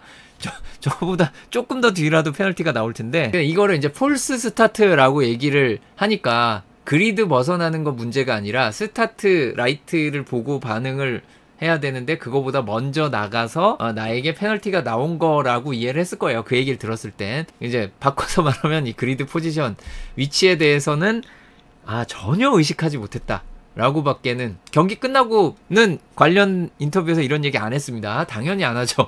이걸 다시 보는 순간 라고 하면서 민망했을 거예요. 민망했을 겁니다. 스타트는 좋았습니다. 그걸 생각하면 이렇게 선 게 너무 아쉽죠. 저기 섰다 그래서 그 스타트에 이득을 얻은 게 아니거든요. 출발은 빠르지 않았어요. 과하게 빠르거나 뭐 이런 게 아니고 이제 적당히 그리드를 벗어나면서 앞에 잘 해치고 나가서 순위를 정말 많이 올렸는데 박스에 잘못 썼으니 할 말이 없는 겁니다. 자, 다음은 이겁니다. 리타이어한 두 드라이버가 나오는데요. 정확히 말하면 한 드라이버와 한 드라이버의 타이어만 나오죠. 요게 지금 알본이고요. 여기 가슬리가 있습니다. 그리고 여기 정말 빠른 속도로 올라오던 츠노다가 있어요. 그런데 위치를 자세히 보시면 알본이 여기 있고 가슬리가 약간 앞에 있기 때문에 여기서 조금 더 왼쪽으로 나올 권리가 있죠. 막 연찬 나오면 안 되겠지만, 그렇다고 가슬리가 왼쪽으로 많이 움직였냐면 그런 거 없고요. 거의 일직선으로 이렇게 1번 코너의 바깥쪽을 향해 가고 있고요. 브레이킹 존에 들어가는데 알본은 브레이크를 조금 더 빨리 밟았어요. 조금 더 빨리 밟았습니다. 그리고 바깥쪽으로 츠노다가 추월 시도하는데, 자, 여기서 이거는 제가 좀 짚고 넘어가도록 할게요. 이게 스타트뿐만 아니라 어떤 추월 장면이나 이런 휠트윌 배틀에서도 바깥쪽으로 추월 시도를 하는 것은 항상 리스크가 있어요. 잘했냐 잘못했냐를 떠나서 리스크가 굉장히 큽니다. 바깥쪽 추월은. 안에 있는 드라이버들이 모든 거를 잘 맞춰주지 않는다는 가정하에 바깥쪽 추월은 리스크가 있습니다. 원래가. 두 번째, 스타트에서는 1대1이 아니잖아요. 두 명이 달리는 게 아니기 때문에 안쪽에 있는 드라이버들의 모든 상황을 다 확인하지 않았다면 솔직히 바깥쪽으로 과도한 레이트 브레이킹을 하면서, 그것도 공간이 충분치 않은데 레이트 브레이킹을 하는 거는 조금 과하게 긍정적 이라고 표현하죠, 영어로. 야심이 큰 겁니다. 정말 약간 욕심이에요. 이게 아무 일 없기를 바란 거는. 츠노다는 이 장면 전에 뒤에 있었어요. 알본보다 확실히 뒤에 있었는데 약간 더 레이트 브레이킹을 하면서 쭉 나오면서 왼쪽이 연석에 걸리니까 그 살짝 안쪽으로 들어올 수밖에 없는, 안 들어오더라도 흔들려서 어느 정도는 안쪽으로 말릴 수 있는 위치에 있었기 때문에, 게다가 가슬리는 살짝 왼쪽으로 오는 라인을 자연스럽게 타고 있었고요. 알본은 그걸 보고 있었고 브레이크를 먼저 밟았지만 빠지지 못해서 이렇게 됩니다. 츠노다가 안쪽으로 막 치고 들어왔던 건 아니고 저건 부딪혔기 때문에 안쪽으로 살짝 꺾인 거예요. 지금 오버스티어처럼 나면서 쭉 밀려나가는 장면이고, 가슬리는 안 닿았어요, 다행히. 하지만 알본의 왼쪽 앞 서스펜션이 이미 부러져 있죠. 그래서 이거는 레이싱 인시던트이기는 합니다만 이 사고를 피할 수 있었던 유일한 드라이버는 츠노다였어요. 네, 그래서 굉장히 안타깝게 됐습니다. 바깥쪽으로 이렇게 치고 나올 때는 리스크를 감수해야 된다. 지난해 페레스가 바깥쪽으로 치고 나오다가 어떻게 보면 사고가 난 거잖아요. 네, 그래서 이런 거 굉장히 조심해야 되고요. 그 다음에 사실 이 장면으로 레드 플래그도 나오고 하게 되는데, 이 굉장히 위험했던 장면 중에 하나는 우리가 중계화면 보면서 리플레이 통해 가지고 그 츠노다가 벽으로 거의 붙어서 날아가지고 엉덩이가 뒤가 돌아가가지고 이게 지금 스핀을 하는 거거든요. 이게 츠노다는 이미 스핀이 들어갔어요. 충돌 때문에 스핀이 들어가서 뒤집히죠. 뒤로 갑니다. 그게 거의 벽을 타고 이렇게 가는데, 벽에 카메라 감독님이 카메라를 이 프리펜스 안쪽에 구멍이 있거든요. 카메라 구멍인데 그 안쪽으로 내민 상태로 차가 지나갈 때까지 그러고 있었던 거예요. 와, 저거 손 날아가면 어떡하냐? 파편 때문에. 그런 생각이 안 들 수가 없는 장면인데, 와, 그걸 끝까지 지나갈 때까지 자리 지키고 있어서 그 장면이 찍힌 거예요. 그래서 이거는 존경합니다만 다음부터는 정말 조심하셨으면 좋겠다는 생각이 살짝 들었고요. 정말 존경은 하는데 너무 위험했어요, 솔직히. 그렇습니다. 이게 비슷한 게 언제 있었냐면 1998년 벨기에 그랑프리 스타트 때, 그때는 이제 약간 좀 높은 한 2m 높이 되는 자리에 있는 카메라맨이기는 했는데 바퀴가 튀면서 그 높이까지 날아갔거든요. 그 날라오는데 그 근처에서 그거를 계속 맞을 뻔도 했어요. 완전히 맞는 궤도는 아니기는 했지만, 그래서 그걸 안 피하고 찍는, 나중에는 피한 것 같은데 어쨌든 그게 생각나는 굉장히 위험한 장면이긴 했습니다. 사실 그리고 이제 여기에서 언급은 안 했지만 선두권에서는 베르스타펜 스타트가 아주 좋았죠. 그래서 사인스보다 빠르게 나가고, 사인스가 바깥쪽으로 레이트 브레이킹 시도를 하는데 트랙 밖으로 나가죠. 그러면서 숏컷을 해서 베르스타펜 앞으로 들어옵니다. 그리고 바깥쪽으로 에이펙스를 차지하지 못한 상태에서 레이트 브레이킹해서 트랙 밖으로 나간 다음에 앞으로 나왔으니까 자리를 돌려주게 됩니다. 4번 코너 거의 다 가서 돌려줘요, 사인스가. 마치 베르스타펜이 자력을 추월한 것처럼 좀 간 다음에 넘어가기는 했습니다만, 사인스도 그렇다고 무슨 속도를 확 줄이고 넘겨줄 상황은 아니었기 때문에 줄만한 데서 줬습니다. 그래서 크게 문제될 건 없고요. 그러니까 사인스의 행동에 문제는 없었고 자리를 돌려줬기 때문에 베르스타펜 선두로 문제없이 진행이 됩니다. 그리고 이 문제의 장면 나오기 전에 상황까지 다시 한번 설명을 드리면, 세이프티카가 이제 6랩 트랙에 있다가 7랩째 레이스가 재개가 되죠. 재개가 되고 리스타트에서 베르스타펜이 사인스의 타이밍을 완전히 뺏지는 못했지만 그래도 준비를 잘했기 때문에 첫 코너에서 큰 문제 없이 지나갑니다.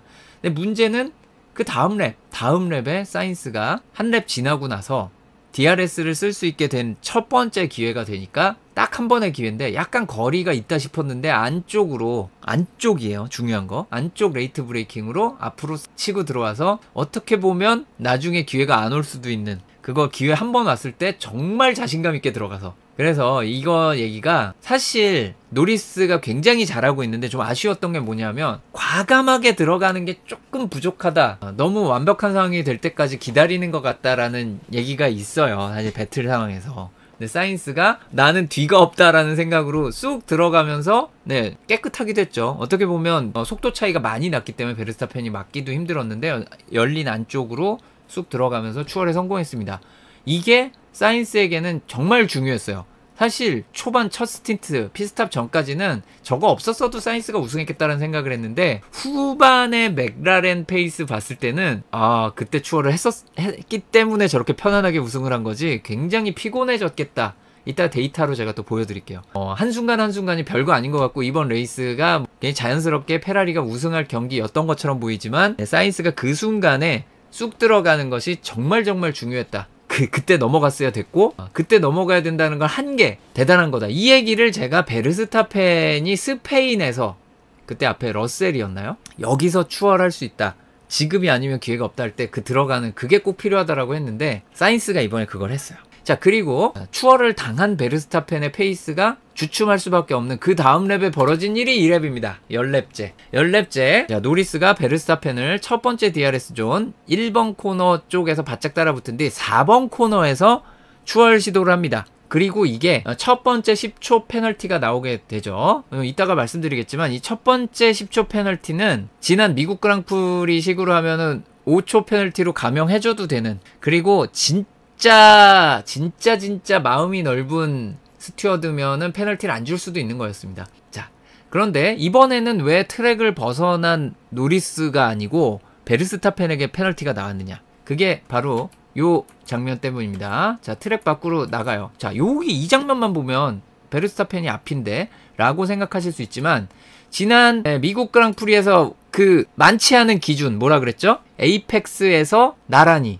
앞에 바깥쪽은 나란히에서 조금이라도 앞에 있었어야 된다라고 하는데 지금 이 사진을 보시면 딱 에이펙스입니다. 자, 에이펙스에서 노리스가 앞에 있죠. 미국 그랑프리와 다른 장면입니다. 사실은 이게 베르스타펜의 드라이빙 스타일 이거를 그 전날 금요일날 드라이버 미팅에서 논쟁을 많이 했는데 알려진 바에 의하면 확인할 순 없어요. 노리스와 베르스타펜이 직접 논쟁을 많이 했다 그래요. 두 명이 1대1로. 그러면서 이렇게 하는 게 맞고 그게 왜 그렇고 과거에는 어떻고 뭐 이런 얘기들 엄청 했다고 합니다. 자, 그래서 미국 그랑프리였다면 베르스타펜이 여기에서 브레이크를 약간 놓으면서 더 들어갈 수 있었겠죠. 베르스타펜이. 그래서 여기서 속도를 내가지고 에이펙스에서 먼저 들어가는 지금 에이펙스에서 먼저 가는 걸 기준으로 다 얘기를 하고 있으니까 그런데 여기에서 베르스타펜이 그렇게 하지 못했어요. 왜 못했냐면은 사인스가 여기 있어서요. 지금 보시면 이게 최대한 사인스에 안 부딪히는 한 여기 겹쳐 보일 정도죠. 부딪힌 거 아닙니다. 안 부딪혔는데 베르스타펜은 최대한 속도를 낸 거예요. 여기서 최대한 속도를 냈는데 앞에 사인스가 있어요. 딱 걸린 거예요. 물론 사인스가 노리스 도와주려고 한 건 아니죠. 하지만 사인스의 위치 이걸 보고 노리스가 찬스라고 생각했을 가능성은 있습니다. 자, 그래서 노리스는 여기에서 어떻게든 에이펙스 앞에 있기 위해 노력을 합니다. 여기에서 이제 노리스의 속도가 너무 빨랐다라고 나중에 경기 끝나고 크리스찬 호노가 그 스튜어드들에게 항의하거나 그러지는 않았어요. 그러나 기자들을 불러놓고 텔레메트리 데이터를 가져와서 이 노리스가 이때 여기서 막 가속을 엄청나게 빠르게 해서 높은 속도에서 높은 속도로 지나서 여기 무조건 못 들어왔을 거고 베르스타펜이 내보낸 게 아니고 노리스가 못 돈 거다라는 식으로 설명을 할 정도로 이제 그거는 바꿔서 말하면 노리스가 이 속도를 좀 내고 들어왔다는 거고 나중에 이제 그 데이터 설명한 거 보니까 좀 아전 인수가 심한 해석이었고요. 제가 보기에 베르스타펜 없었으면 돌았을 것 같아요. 노리스도. 어쨌든 이 에이펙스에서 빠른 게 뭐냐를 기준으로 삼는다는 것이 현재의 가이드라인이고 좋든 싫든 그게 옳든 그르든 그게 가이드라인이고 그걸 베르스타펜이 그렇게 이용한다는 거를 노리스도 아니까 에이펙스에서만 앞에서 가면 돼를 생각했던 건 분명해요. 그리고 여기서도 돌 수 있었을 것 같아요. 심지어 어쨌든 그래서 에이펙스에서 앞에 있기 때문에 베르스타펜은 무조건 공간을 줘야 됩니다. 안 줬죠. 자, 없습니다. 그래서 노리스가 트랙 밖으로 완전히 밀려나게 되고 이걸 숏컷을 해서 사인스 앞으로 들어갑니다. 그리고 사인스에게 자리를 돌려주는데 스튜어드들은 이걸 사인스에게 자리를 돌려줬기 때문에 여기서 트랙을 벗어나서 얻은 어드밴티지는 다 돌려준 거다 라고 해석을 했어요. 이게 베르스타펜에게 감형을 해주려고 얘기를 하려면 베르스타펜에게 얻은 어드밴티지는 돌려주지 않았기 때문에 5초 감형 할 수 있습니다. 지난 미국 그랑프리 같은 시기면. 그런데 이거는 베르스타펜 때문에 밀려나간 거라서 그거를 돌려줄 필요가 없다라고 본 거예요. 그래서 이번 스튜어드들의 판단은 충분히 이해 가능합니다. 하지만 5초 감형 받았어도 이상하지 않은, 페널티가 진짜 관대하신 분은 안 줄 수도 있긴 하지만 제가 보기에는 이건 줘야 되고요. 상당히 위험할 수도 있는 드라이빙입니다. 그런데 진짜 위험한 건 이게 아니었죠. 이거랑 완전 별개 사건. 자, 이제 여기서 주춤주춤 하니까 저기서 4, 5, 6번 공략이 제대로 안 됐잖아요. 6번부터 이제 제대로 속도를 내는데 이게 이제 7번 코너를 향해 가는 장면이고 브레이킹 존에 막 들어가는 포지션입니다. 브레이킹 존에 들어가는데 결론부터 말하면 이 위치에서 지금 베르스타펜이 있는 위치, 여기에서 어떤 브레이킹을 해도 이 코너는 못 돕니다. 여기는 이 생각보다 타이트한 코너라고 제가 여러 번 말씀드린 7번 코너인데 이 안쪽에서 어떤 브레이킹을 해도 못 돌아요. 베르스타펜 할아버지가 와도 못 돕니다. 여기는. 자, 그런 과정에 노리스보다 더 늦게 브레이킹을 해요. 그럼 100% 나가죠. 그래서 당연히 여기부터 브레이킹을 더 늦게 하고 속도가 너무나 빠르기 때문에 이게 무조건 나갑니다. 이거는 많은 전직 F1 드라이버들이 뭐라고 표현했냐면은 상대방하고 같이 사고를 낼 생각이 아니면 저렇게 브레이킹을 할 수는 없다라고 판단하는 겁니다. 그래서 이 관대하신 분들은 이것도 그냥 못 돌 거를 늦게 브레이킹을 했구나인데, 요거는 그러니까 노리스에게 자리를 안 내주겠다 보다 조금 약간 흥분한 게 아닌가 싶어요. 흥분한 게 아니고서는 저렇게 하기 힘든데 어쨌든 이거는 매우 위험한 드라이빙이었습니다. 추월을 시도하는 측에서는 저렇게 가면 안 되거든요. 졸리온 파머가 F1 공식에서 해석할 때는 이게 거의 1994년에 저기 슈마허가 데이먼 힐 친 거나 1997년에 우리 빌러브 사건처럼 의도적으로 이렇게 사고를 냈다고 해석해도 할 말이 없는 굉장히 위험한, 그래서 10초 페널티가 굉장히 적은 페널티였다라고 생각을 하는 사람이 있다는 겁니다. 그게 꼭 맞다는 게 아니고, 그게 꼭 맞다는 건 아니지만 그렇게 생각하는 사람이 여럿 있어요. 그래서 결과적으로 10초 페널티 나온 거는 더 과할 수도 있고 더 덜 할 수도 있지만 충분히 이해할 수 있는 범위를 벗어나지 않은 페널티였다라고 하고요. 이거는 굉장히 위험한 라인입니다. 7번 코너는 원래가 추월 포인트도 아닌데 코너에서 돌다가 사고도 정말 많이 나는 곳이고, 브레이킹을 정말 빨리 해야 되는 곳인데 그걸 안쪽에서 레이트 브레이킹 하면서 이렇게 하는 거는 잘못이고요. 이제 다시 돌아가서 현재 가이드라인은 하나의 건에 대해서 개별적으로 이런 드라이빙에서 특히 추월 과정에서 위험이나 트랙을 벗어난 거에서의 이득이나 트랙 밖으로 밀어난 거나 이런 거를 개별적으로 10초를 주게 돼 있습니다. 봐준다는 건 가이드라인에 없어요. 지난 미국 그랑프리 스튜어드들이 재량으로 한 거고 전례도 거의 없는 겁니다. 아예 없지는 않고 거의 없어요. 그러니까 보통 그냥 10초를 주는 겁니다. 이렇게 정해져 있는 거예요. 그 10초짜리가 2개 나온 거기 때문에 굉장히 정상적인 수준입니다. 20초가. 그러니까 20초 페널티 이런 걸 준 게 아니라 10초 페널티 2개예요. 그래서 두 건이 어느 정도 이해할 수 있는데 첫 번째 건은 조금 줄여서 줄 수도 있는 여지가 있는 거. 두 번째 거는 좀 더 센 페널티를 줄 수도 있는 여지가 있는 거입니다. 자, 그래서 의견은 여러 가지가 있고 어느 게 정답인지 참 알기 어려워요. 그러니까 드라이버 미팅에서도 그렇게 논쟁이 있고 경기 끝나도 양쪽에서 이렇게 얘기가 나오죠. 이게 쉽게 결론이 안 나는 거는 그만큼 회색지대가 있기는 있기 때문입니다. 그걸 부인할 수는 없어요. 어쨌든 이번 경기에서는 10초 페널티가 2건 나왔는데 어느 정도 이해할 수 있는 수준이다 라고 보고요.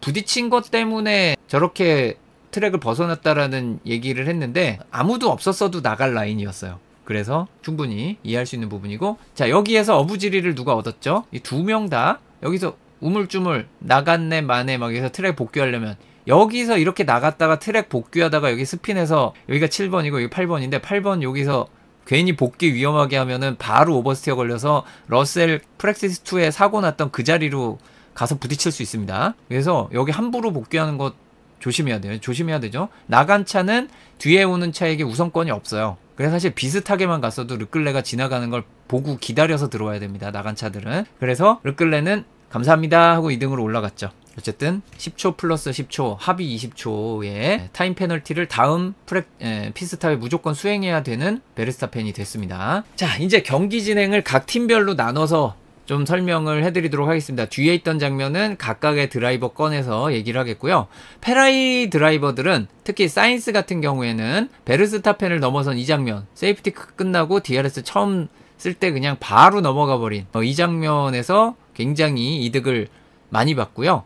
그래서 이후로는 페이스에서 압도하면서 자신의 레이스를 관리를 해갑니다. 르클레 너무 가까이 따라오지 않도록 했으면 좋겠다. 페이스 너무 높이지 않았으면 좋겠다. 우리 관리하자 서로. 이런 얘기를 했었습니다. 그래서 이제 가끔 그런 얘기를 또 하시는 분들이 계신데 저 때 르클레가 뒤에 있는 차들과의 간격을 너무 벌려놓지 못해서 나중에 노리스에게 잡힌 게 아니냐라고 얘기를 하시는 분들도 계신데 물론 그럴 수도 있어요. 하지만 이게 문제가 뭐냐면 이때 사인스를 쫓아가느라 타이어를 소모하면 뒤에 타이어 관리가 훨씬 안 되는 거는 너무나 당연해요. 어떻게 될지는 모르는 거기 때문에. 그래서 저 때 관리를 하자 그런 건 1, 2위를 지키는 가장 좋은 방법 맞습니다.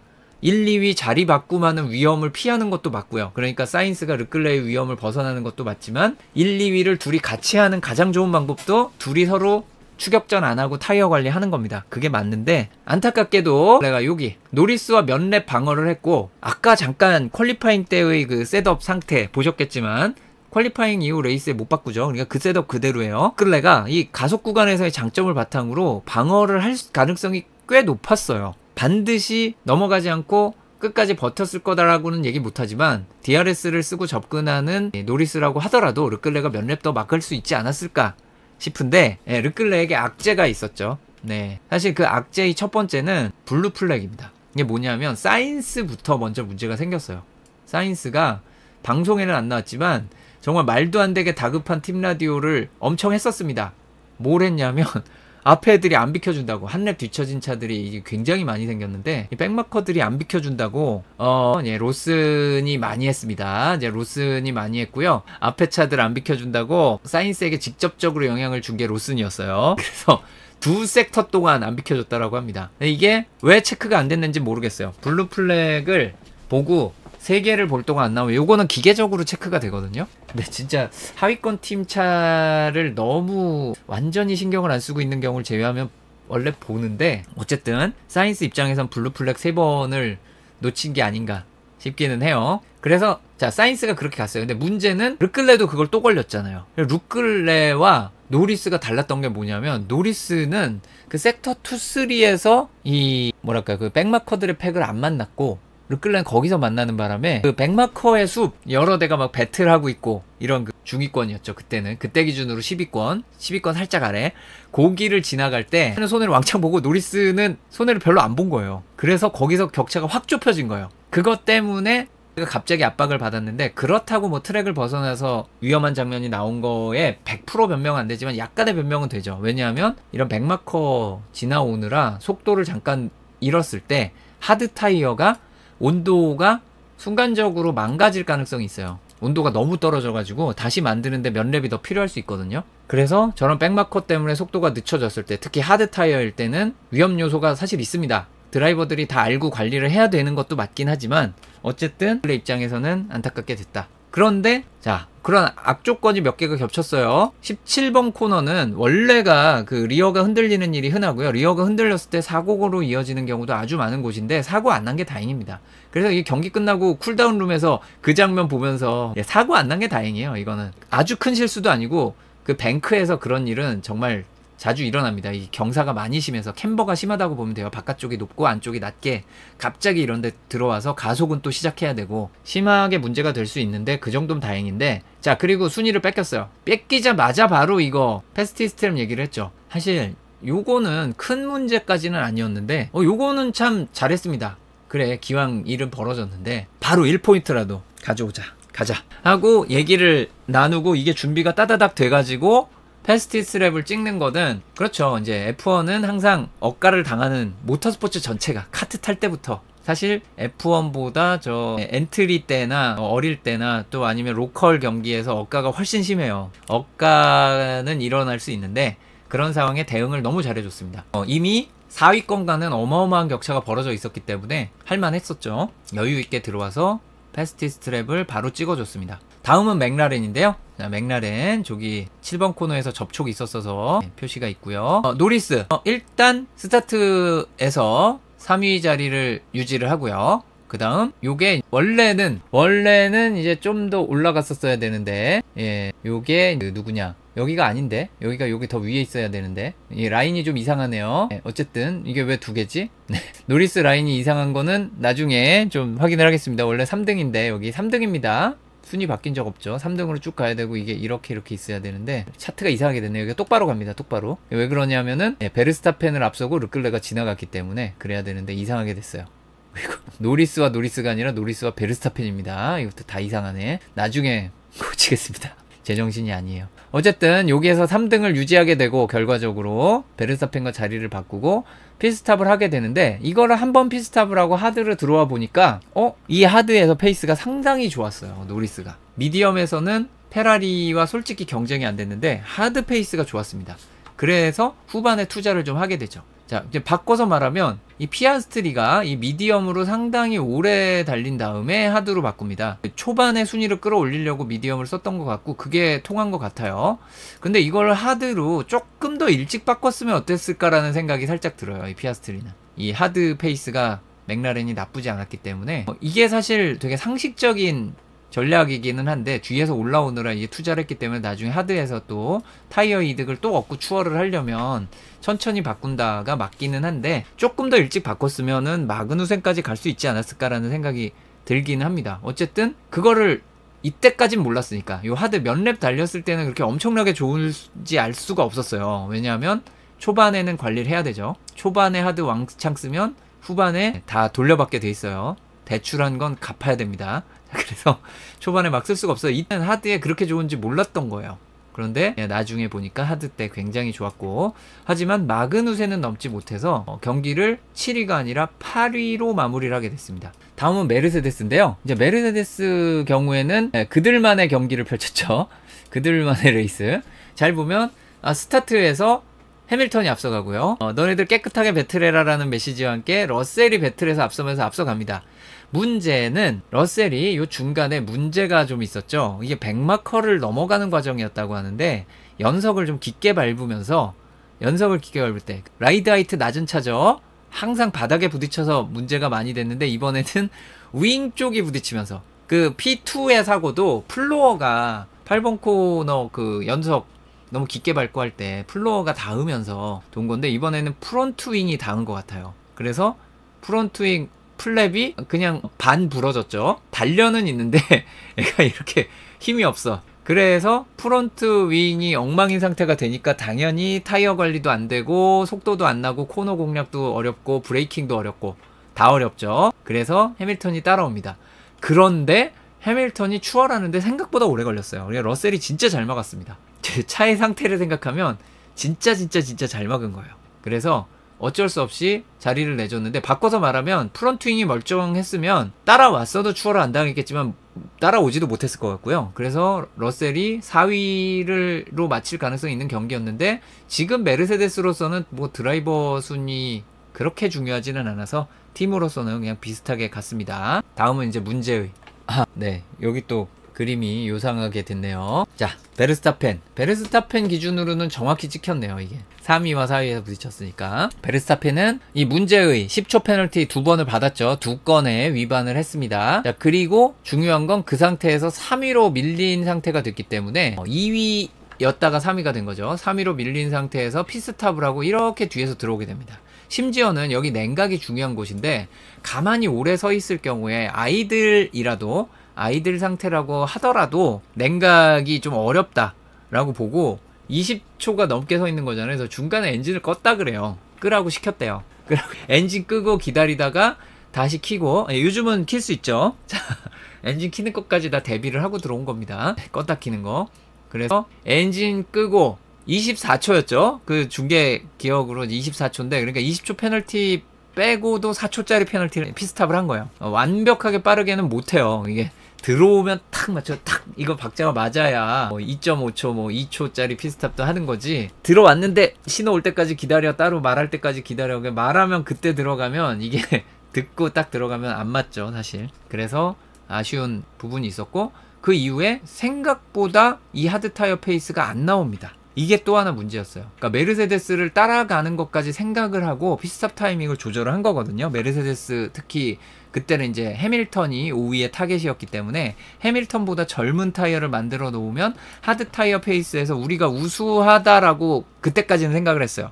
근데 막상 하드 타이어 끼고 나와 보니까 메르세데스보다 느린 거예요. 그래서 해밀턴을 따라갈 줄 알았는데 격차가 더 벌어지죠. 그래서 이번에 레드불의 페이스는 굉장히 안 좋았다. 그래서 경기 끝나고 베르스타펜이 인터뷰에서 그 얘기를 하잖아요. 뭐 페널티에 대해서 물어보니까 아, 페널티는 뭐 나왔는데 나온 거고 예, 그거 뭐 어쩔 수도 없고, 진짜 문제는 차가 느리다는 거다. 이게 맞는 말인 게 하드 타이어 페이스가 이랬으면 어떻게 했어도 메르세데스 뒤로 갔을 거예요. 페널티가 없었어도 6위까지 밀렸을 가능성이 있습니다. 심지어. 그래서 굉장히 큰 문제죠. 바꿔서 말하면. 물론 지금 러셀이 프론트윙 문제가 생겨서 6위까지는 안 갔을 수도 있는데, 최악의 경우 그렇게 일이 진행이 될 수도 있을 정도로 하드 타이어 페이스가 안 좋았다 라고 볼 수가 있습니다. 그리고 더 큰 문제는 여기 페레즈에게 있었습니다. 여기 이제 5초 페널티로 순위를 조금 잃게 되는 거는 그렇다 치고, 페레즈는 하드 스타트를 했는데 굉장히 이른 시점에 피스탑을 했죠. 그리고 이렇게 피스탑을 하게 된 원인에는 로슨과의 충돌이 있었습니다.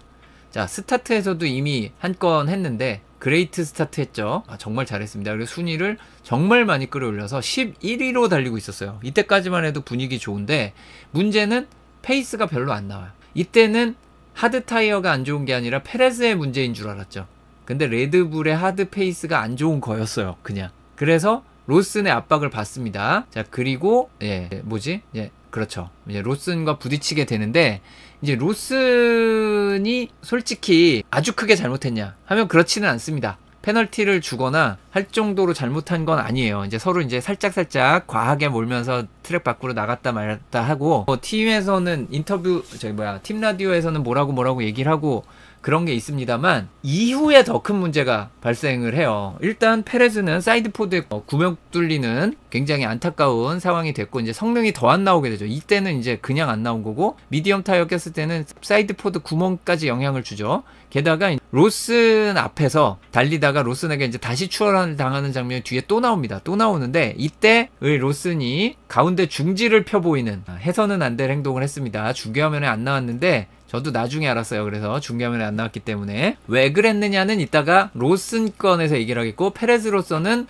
굉장히 억한 거를 많이 당했죠. 그런데 재밌는 건 페레즈는 로슨뿐만 아니라 스트롤과의 배틀에서도 이거는 살짝 페널티 위험이 좀 있을 법한 배틀을 펼쳤습니다. 어떤 의미에서 이 스튜어드들이 그 부분에선 관대하게 해줬어요. 야, 얘한테 더 이상 뭔가를 제가 보기에는 스튜어드들이 그렇게까지 생각하면 안 되기는 하는데, 솔직히 영향이 없진 않지 않았을까? 이제 홈에서 어쨌든 그렇습니다. 스트롤 건은 뭐 그렇다 치고, 로슨 건에 대해서는 굉장히 안타깝게 됐고, 마지막 랩에 또 하나의 안타까운 장면이 나옵니다.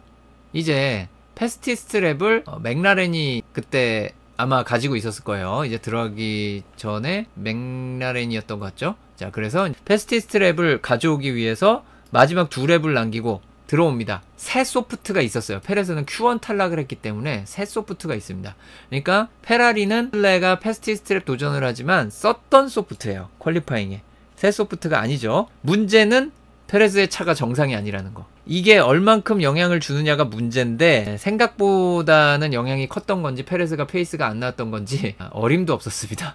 이 페레즈의 기록이. 그래서 르클레이 패스티스트 랩을 뺏어오지는 못했고요. 어쨌든 컨스트럭터 챔피언십에서 이제 2위를 바라보기는 힘들지 않을까라는 생각이 드는 레드불이기는 합니다. 자, 다음은 이번 경기의 숨은 주인공.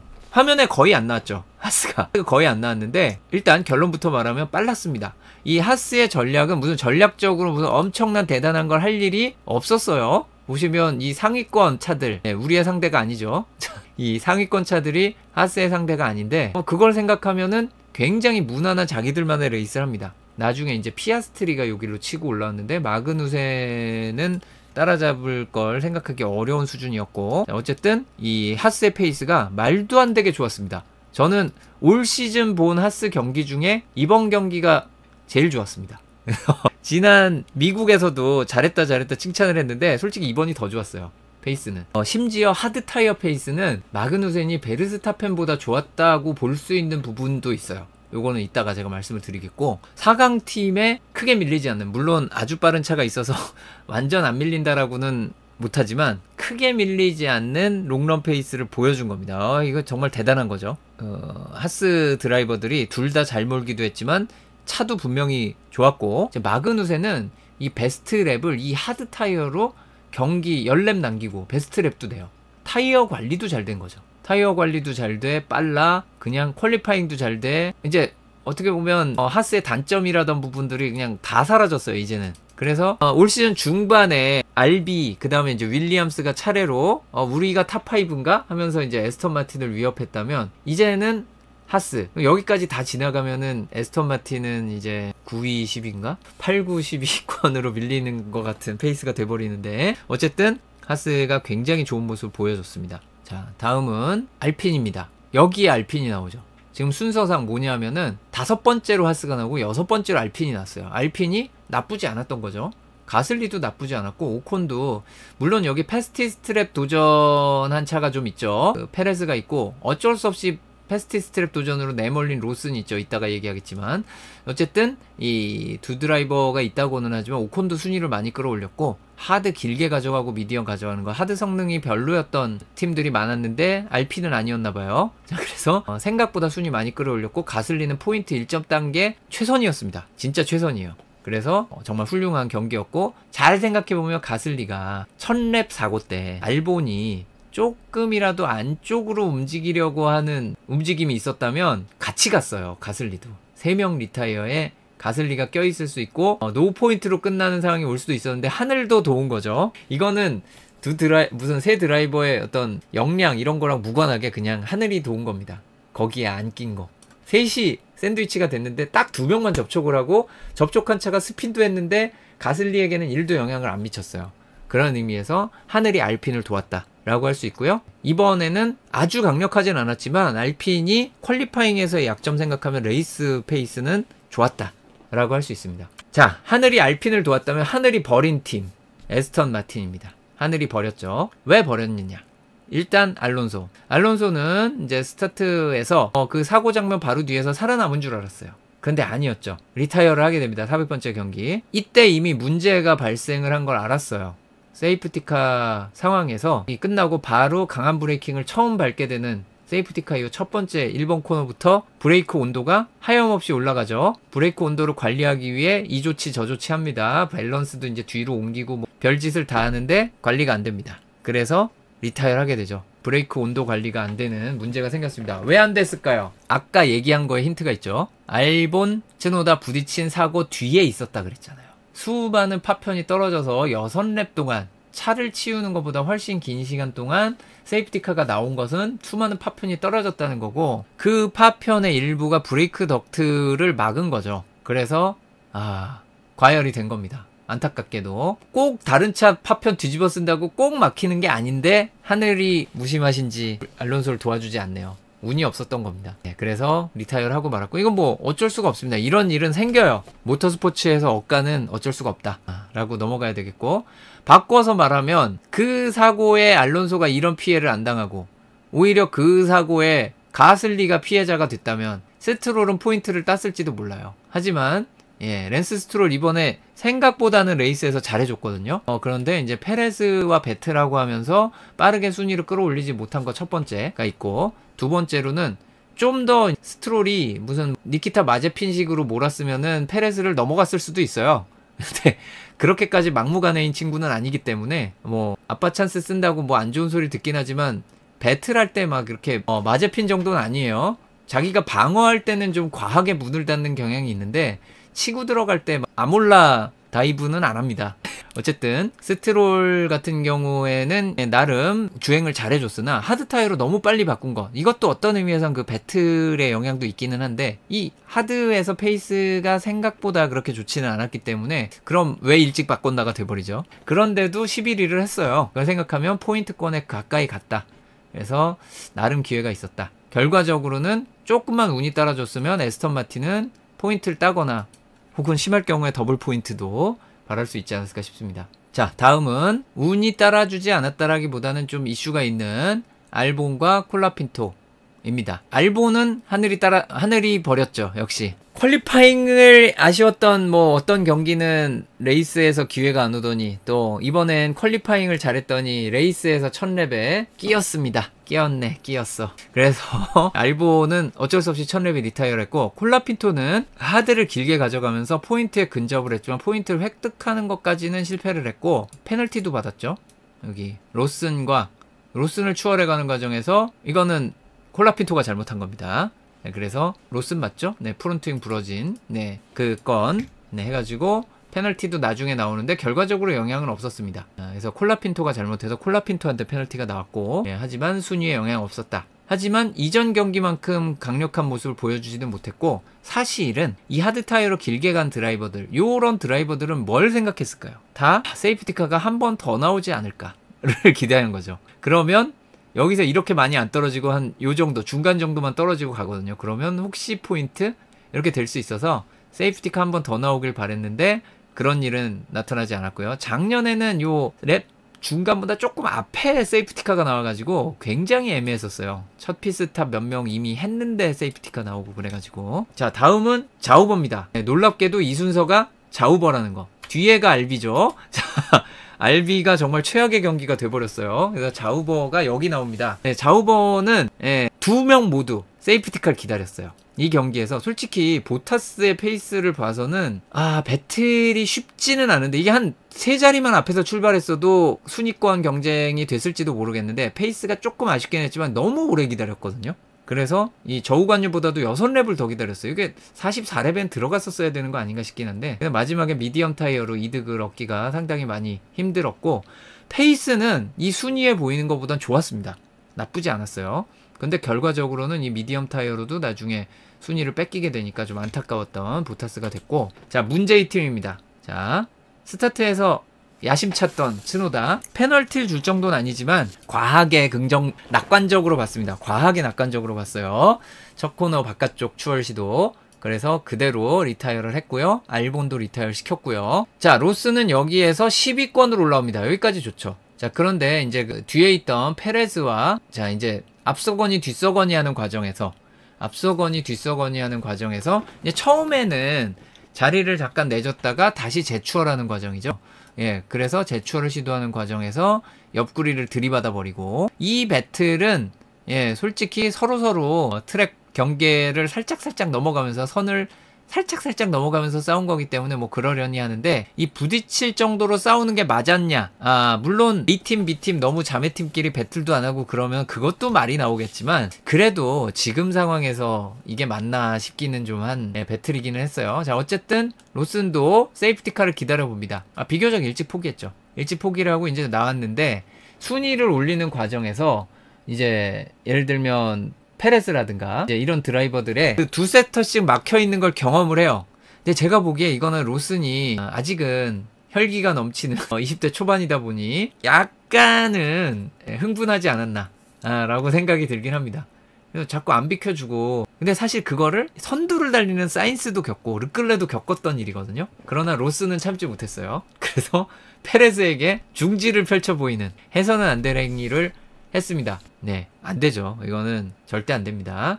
이번에 욕과 관련돼서 이슈가 2건이 있었어요, 이번 주에. 그거는 이제 로슨의 손욕이었고, 또 하나는 르클레가 언제 욕했나요? 프레스 컨퍼런스에. 이게 요새 느끼셨을지 모르겠는데 중계방송 중에는 이제 이슈가 되니까 욕설 있는 부분을 방송을 안 해요. 그냥 맞죠. 이거 가지고 문제가 된 방송 안 하면 되니까. 욕설 있는 거 방송에 안 나오잖아요. 욕을 안 하겠습니까, 드라이버들이? 네, 그쵸. 물론 안 했을 수도 있어요. 안 했을 수도 있는데 방송에 안 나가고 있는데, 프레스 컨퍼런스는 라이브예요. 프레스 컨퍼런스에 F워드를 썼는데, 제가 얘기하다가 중간에 딱 얘기를 하자마자 바로 분위기가 그 프레스 컨퍼런스 때 분위기를 보실 수 있는 분들은 찾아보시면 기자들이 그 F워드가 나올 때 다 같이 반응을 해요. 기자들이 아이코 하면서 기자들이 먼저 반응을 해서 르클레도 놀라가지고 난 봉사활동 막스랑 이거 아닌데? 하는 이제 둘이 봉사활동을 같이 하게 생겼습니다. 자, 그렇습니다. 바로 주워 담기는 했는데 바로 주워 담았다고 봐줄진 잘 모르겠어요. 봐줄 수도 있겠습니다만 봉사활동 같이 가야 될 것 같기도 하고 어쨌든 자, 하지만 중지는 얘기가 다르죠. 중지는 얘기가 다릅니다. 온보드는 생중계되지는 않았지만 문제가 좀 있는 거였고 그게 하필 또 페레즈 홈드라이버에다가 대선배에다가 로스는 혈기가 진짜 넘치는 것 같아요. 그러다가 이제 더 젊은 친구에게 한 방 맞는 막 그런 것도 있었고요. 맞나? 콜라핀토랑 로슨이랑 나이가 비슷한데 하여튼 이 젊은 친구들끼리 부딪혔는데 콜라핀토에게 크게 한번 당했죠. 자, 그러면서 불가피하게 새 소프트를 끼고 나와서 패스티스트랩 도전 아닌 패스티스트랩 도전을 해서 패스티스트랩을 찍습니다. 그러니까 맥라렌 걸 먼저 가져오긴 했었죠. 그런데 이게 이제 불안하니까 이제 르클레가 가져갈 것 같으니까 이제 또 페레스도 불러들인 건데 어쨌든 그 전에는 아마 맥라렌이었던 걸로 기억이 나요. 노리스가 가지고 있다가 노리스도 로슨이 기록한 걸 보고 그 다음 랩에 속도를 냈는데 아슬아슬하게 못 깼어요. 기록 도전을 했습니다. 노리스도 로슨한테 뺏기기 싫어서. 그러나 하드 타이어로는 좀 무리였고 그리고 나중에 르클레가 패스티스트랩을 가져가죠. 이 패스티스트랩 전쟁인데 내년부터 이거 없겠죠. 내년부터 없습니다. 자, 이제 그래서 레이스 결과가 나왔습니다. 이제 레이스 결과는 순위를 많이 끌어올린 드라이버 이번에는 이제 피아스트리가 차지했습니다. 사실 9순위 끌어올리면 굉장히 칭찬 많이 받고 해야 되는데 워낙 다른 얘기가 많아가지고 피아스트리 얘기가 잘 안 나왔어요. 지난 경기는 10계단 올라가면 정말 얘기 많았잖아요. 근데 이번에는 그런 거 없고요. 스타팅 그리드보다 순위가 9계단 올라갔는데 언급도 거의 없었어요. 레이스에서. 워낙 다른데 좌충우돌이 있다 보니. 그리고 가슬리는 포인트 피니시를 했고 이제 정말 순위 많이 끌어올린 드라이브 많고 오콘도 잘해줬고 베르스타펜은 많이 떨어졌고 이건 20초 페널티의 영향이 사실 있겠죠. 근데 자세히 보시면 이 러셀보다도 11초가 느려요. 여기서 내가 20초를 빼면 어딘가요? 39초죠. 자, 이걸 빼봐야 20초를 빼봐야 여기 해밀턴과 르클레 사이인데 과연 해밀턴보다 괜찮았을까? 라는 생각이 좀 들죠. 자, 그리고 이번 피스탑에는 맥라렌 피아스트리 피스탑 때 1.9초짜리 피스탑이 나왔습니다.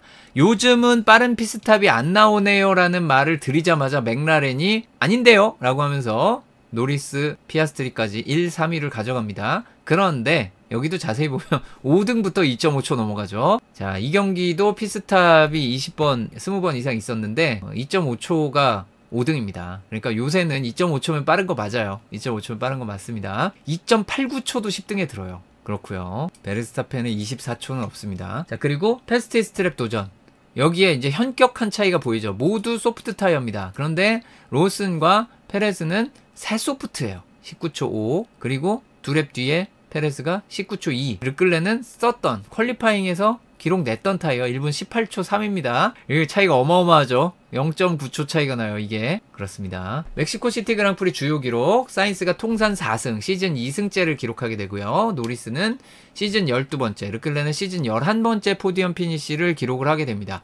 그리고 뭐 여기 안 나온 퀄리파잉 관련 기록으로는 사인스가 6번째 개인 폴포지션을 차지했고 올해 폴포지션을 차지한 드라이버가 무려 7명이 됐습니다. 6명 죄송합니다. 7명이 아니고 6명이 됐습니다. 폴포지션 6명도 어마어마하죠. 자, 그리고 하스는 멕시코에서 처음으로 더블 포인트 피니시를 기록했는데 이전에 그나마 잘했던 게 2016년이니까 멕시코랑 인연이 진짜 없었던. 왜 그러냐면 공격학적 성능이 너무 중요한 서킷이에요. 고지대로 가면 공격학적 성능이 너무 많이 빠지기 때문에 기본적인 공격학적 성능이 안 받쳐주면 뭘 할 수가 없는 곳이라 하스가 많이 힘들었는데 요즘 하스가 좋아졌다는 거를 확실히 알 수 있는 기록이었습니다. 그리고 사인스 우승 관련 주요 기록 사인스가 데뷔 후 처음으로 한 시즌 2승을 기록을 했고요. 올 시즌 2승 이상 기록한 드라이버가 이제 왕창 늘었죠. 6명입니다. 2승 이상한 드라이버 6명. 이게 제가 이 역사를 좀 뒤져봐야 될 텐데 F1에서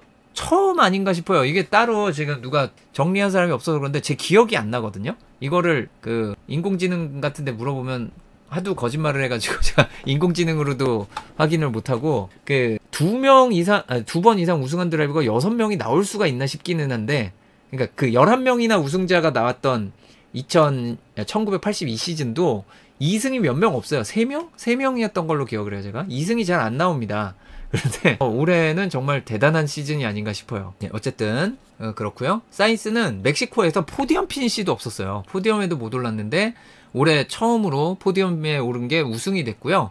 그 다음 이 그리드도 매년 그리드가 뒤에서부터 앞으로 왔죠. 그래서 올해 폴포지션이었습니다. 그리고 멕시코에서 스페인어권 드라이버가 우승한 적이 없었어요. 멕시코는 스페인어를 쓰는 나라 중에 인구가 정말 많은 나라고, 멕시코 시티가 스페인어를 사용하는 인구가 가장 많은 도시입니다. 세계에서. 멕시코 시티가 스페인어를 사용하는 인구가 가장 많은 도시예요. 스페인에도 이만한 도시가 없죠. 그래서 거기에서 스페인, 옛날에 멕시코가 스페인 식민지 아니었나? 아닙니다. 이제 이거 넘어가고, 어쨌든 멕시코에서 최초로 스페인어권 드라이버가 우승을 했습니다. 좋은 건 좋은 거죠. 그리고 페라리는 멕시코에서 34년 만에 우승을 했습니다. 이게 말이 34년이지 1990년에 알랑 프로스트 우승하고 처음이에요. 이게 좀 굉장히 오래됐습니다. 그냥 무슨 34년, 알랑 프로스트가 누군지도 모르시는 분들도 계실 거예요.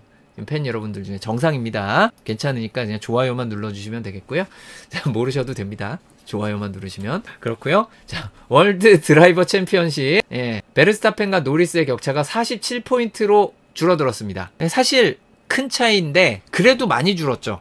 많이 줄었습니다. 이번에 남은 경기가 4경기라는 걸 생각하면 이제 경기당 대충 계산이 되잖아요. 11.75포인트 따라가면 됩니다. 자력으로 따라갈 수 있는 포인트는 시즌 끝날 때까지 34포인트예요. 그러니까 노리스가 무조건 우승하고 베르스타펜이 무조건 2등하고 노리스가 패스트 스트랩 다 찍으면, 그러면 34포인트 따라가니까 13포인트 차가 되죠. 자, 그런데 베르스타펜이 현재 2등할 전력이라고 보기가 쉽지 않기 때문에 노리스가 우승만 하면 되는데, 문제는 자꾸 옆에서 고춧가루 뿌리는 팀이 있죠. 컨스트럭터 챔피언십 해야 되니까 양보할 수 없는 팀이 있어요. 자, 그리고 사인스는 산술적인 챔피언 도전 가능권에서 멀어졌습니다. 자, 그래서 피아스트리까지는 아직 산술적으로 살아있어요. 120포인트 남았는데 111포인트. 르클레도 사실상 힘들죠. 노리스도 솔직히 쉬운 게 결코 아닌데 그나마 가능성은 살려두고 있는 정도고요. 그리고 우리 마그누센이 13위까지 올라왔고, 지금 후켄버그는 여기서 10등에서 9등 올라가기는 너무 어렵습니다. 알론소까지는 거의 더블 포인트예요. 이거를 남은 4경기에 따라가라는 건 너무 무리죠. 하지만 이 마그누센은 잘하면은 이 앞에 2명 어떻게 따라가 볼 여지가 없지 않아 있어요. 기대가 되는 하스고요. 문제는 여기죠. 야, 난리 났다. 자, 페라리 컨스트럭터 챔피언십 2위가 문제가 아니라 지금 1위와 단 29포인트 차. 다음 경기는 스프린트까지 있는 주말. 야, 맥라렌과 페라리 가슴이 뜨거워지는, 이 몇 년 만인가 모르겠어요. 심지어는 그 재밌었다는 2021 시즌도 컨스트럭터 챔피언십은 재미없었거든요. 2021 시즌에도 컨스트럭터 챔피언십은 큰 차이가 났어요. 그래서 그렇게 어렵지 않은 시즌이었는데, 올해 맥라렌과 페라리가 레드불도 아니고, 잘 생각해보면 레드불이었잖아요. 작년 재작년은 레드불이었는데, 레드불을 빼고 다른 두 팀이 컨스트럭터 챔피언십 경쟁한다는 게 정말 재밌습니다. 이게 이 두 팀이 컨스트럭터 챔피언십 경쟁한 게 2008년 이죠. 2008년이 마지막입니다. 2008년에 페라리가 챔피언, 맥라렌이 따라왔었고, 2007년에는 맥라렌 포인트가 몰수되는 바람에, 원래 맥라렌이 챔피언이 됐어야 되는데 포인트가 몰수됐죠. 그래서 2007년에도 페라리가 챔피언이 됐습니다. 자, 어쨌든 솔직히 레드불도 못하고 있는 게 아닌데 원맨 팀이 되어버려가지고 너무 힘들게 됐고, 아직까지 메르세데스가 6포인트 차이로 산술적인 챔피언 타이틀 가능성을 유지하고 있습니다. 사실상 이거 메르세데스의 가능성은 99.9999999% 없죠. 없습니다. 이걸 앞에 있는 팀이 한 팀도 아니고 3팀이 이렇게 차이가 나고 있는데 이거는 안 됩니다. 메르세데스는 한 팀이면 어떻게 막 기적을 바랄 수라도 있을 텐데. 그렇고요. 하위권에서는 지금 대차가 났어요. 하스가 이번에도 포인트를 많이 따면서 알비와, 이게 여름 휴가 중만 생각해 보셔도 이런 날이 올 줄 아신 분이 아마 거의 없을 겁니다. 저는 전혀 예상 못했어요. 제 예상이 원래 잘 안 맞지만 가능성도 생각하지 않았어요. 하스가 알비를 추월해가지고 한참 달아난다? 에이, 농담도 이거였는데 지금은 알비가 이거 따라갈 수 있을까? 라는 생각이 드는 수준이죠. 자, 여기 에스턴 마틴 40포인트 좀 어렵기는 한데 진짜 미친듯이 잘해주면 미친듯이 잘해주면 모르겠습니다. 에스턴 마틴이 거의 포인트를 못 얻고 있는 분위기여서 좀 지켜봐야 될 것 같고요. 자, 드라이버 평점 이번에 리타이어한 드라이버들이 많아가지고 변수들이 좀 많은데 원래 이제 제가 큰 글씨 요거부터 보죠. 근데 작은 글씨에서 잠깐만 좀 짚고 넘어갈 게 뭐가 있냐면은 6등, 7등 요런데 좀 언급할 드라이버가 있어서 그래요. 우선 러셀도 6등은 해줬고요. 그 다음에 여기 가슬리가 7등을 했어요. 굉장히 잘해줬습니다. 6등, 7등. 이제 잘한 드라이버들이 있는데 언급을 안 할 거라 잠깐 짚어줬고요. 이번에 사인스가 굉장히 많은 드라이버 평점 가져가고 노리스 해밀턴, 마그누센이 여기 있습니다. 마그누센. 얼마나 잘해준 겁니까? 요거는 상대적인 걸 포함해가지고 그 팀의 역량에 따라가지고 성적보다 더 높은 평점을 받을 수 있는데 마그누센이 거의 7점. 7점이면은 최상위권을 상징하는 노란색이 될 수 있었기 때문이거든요.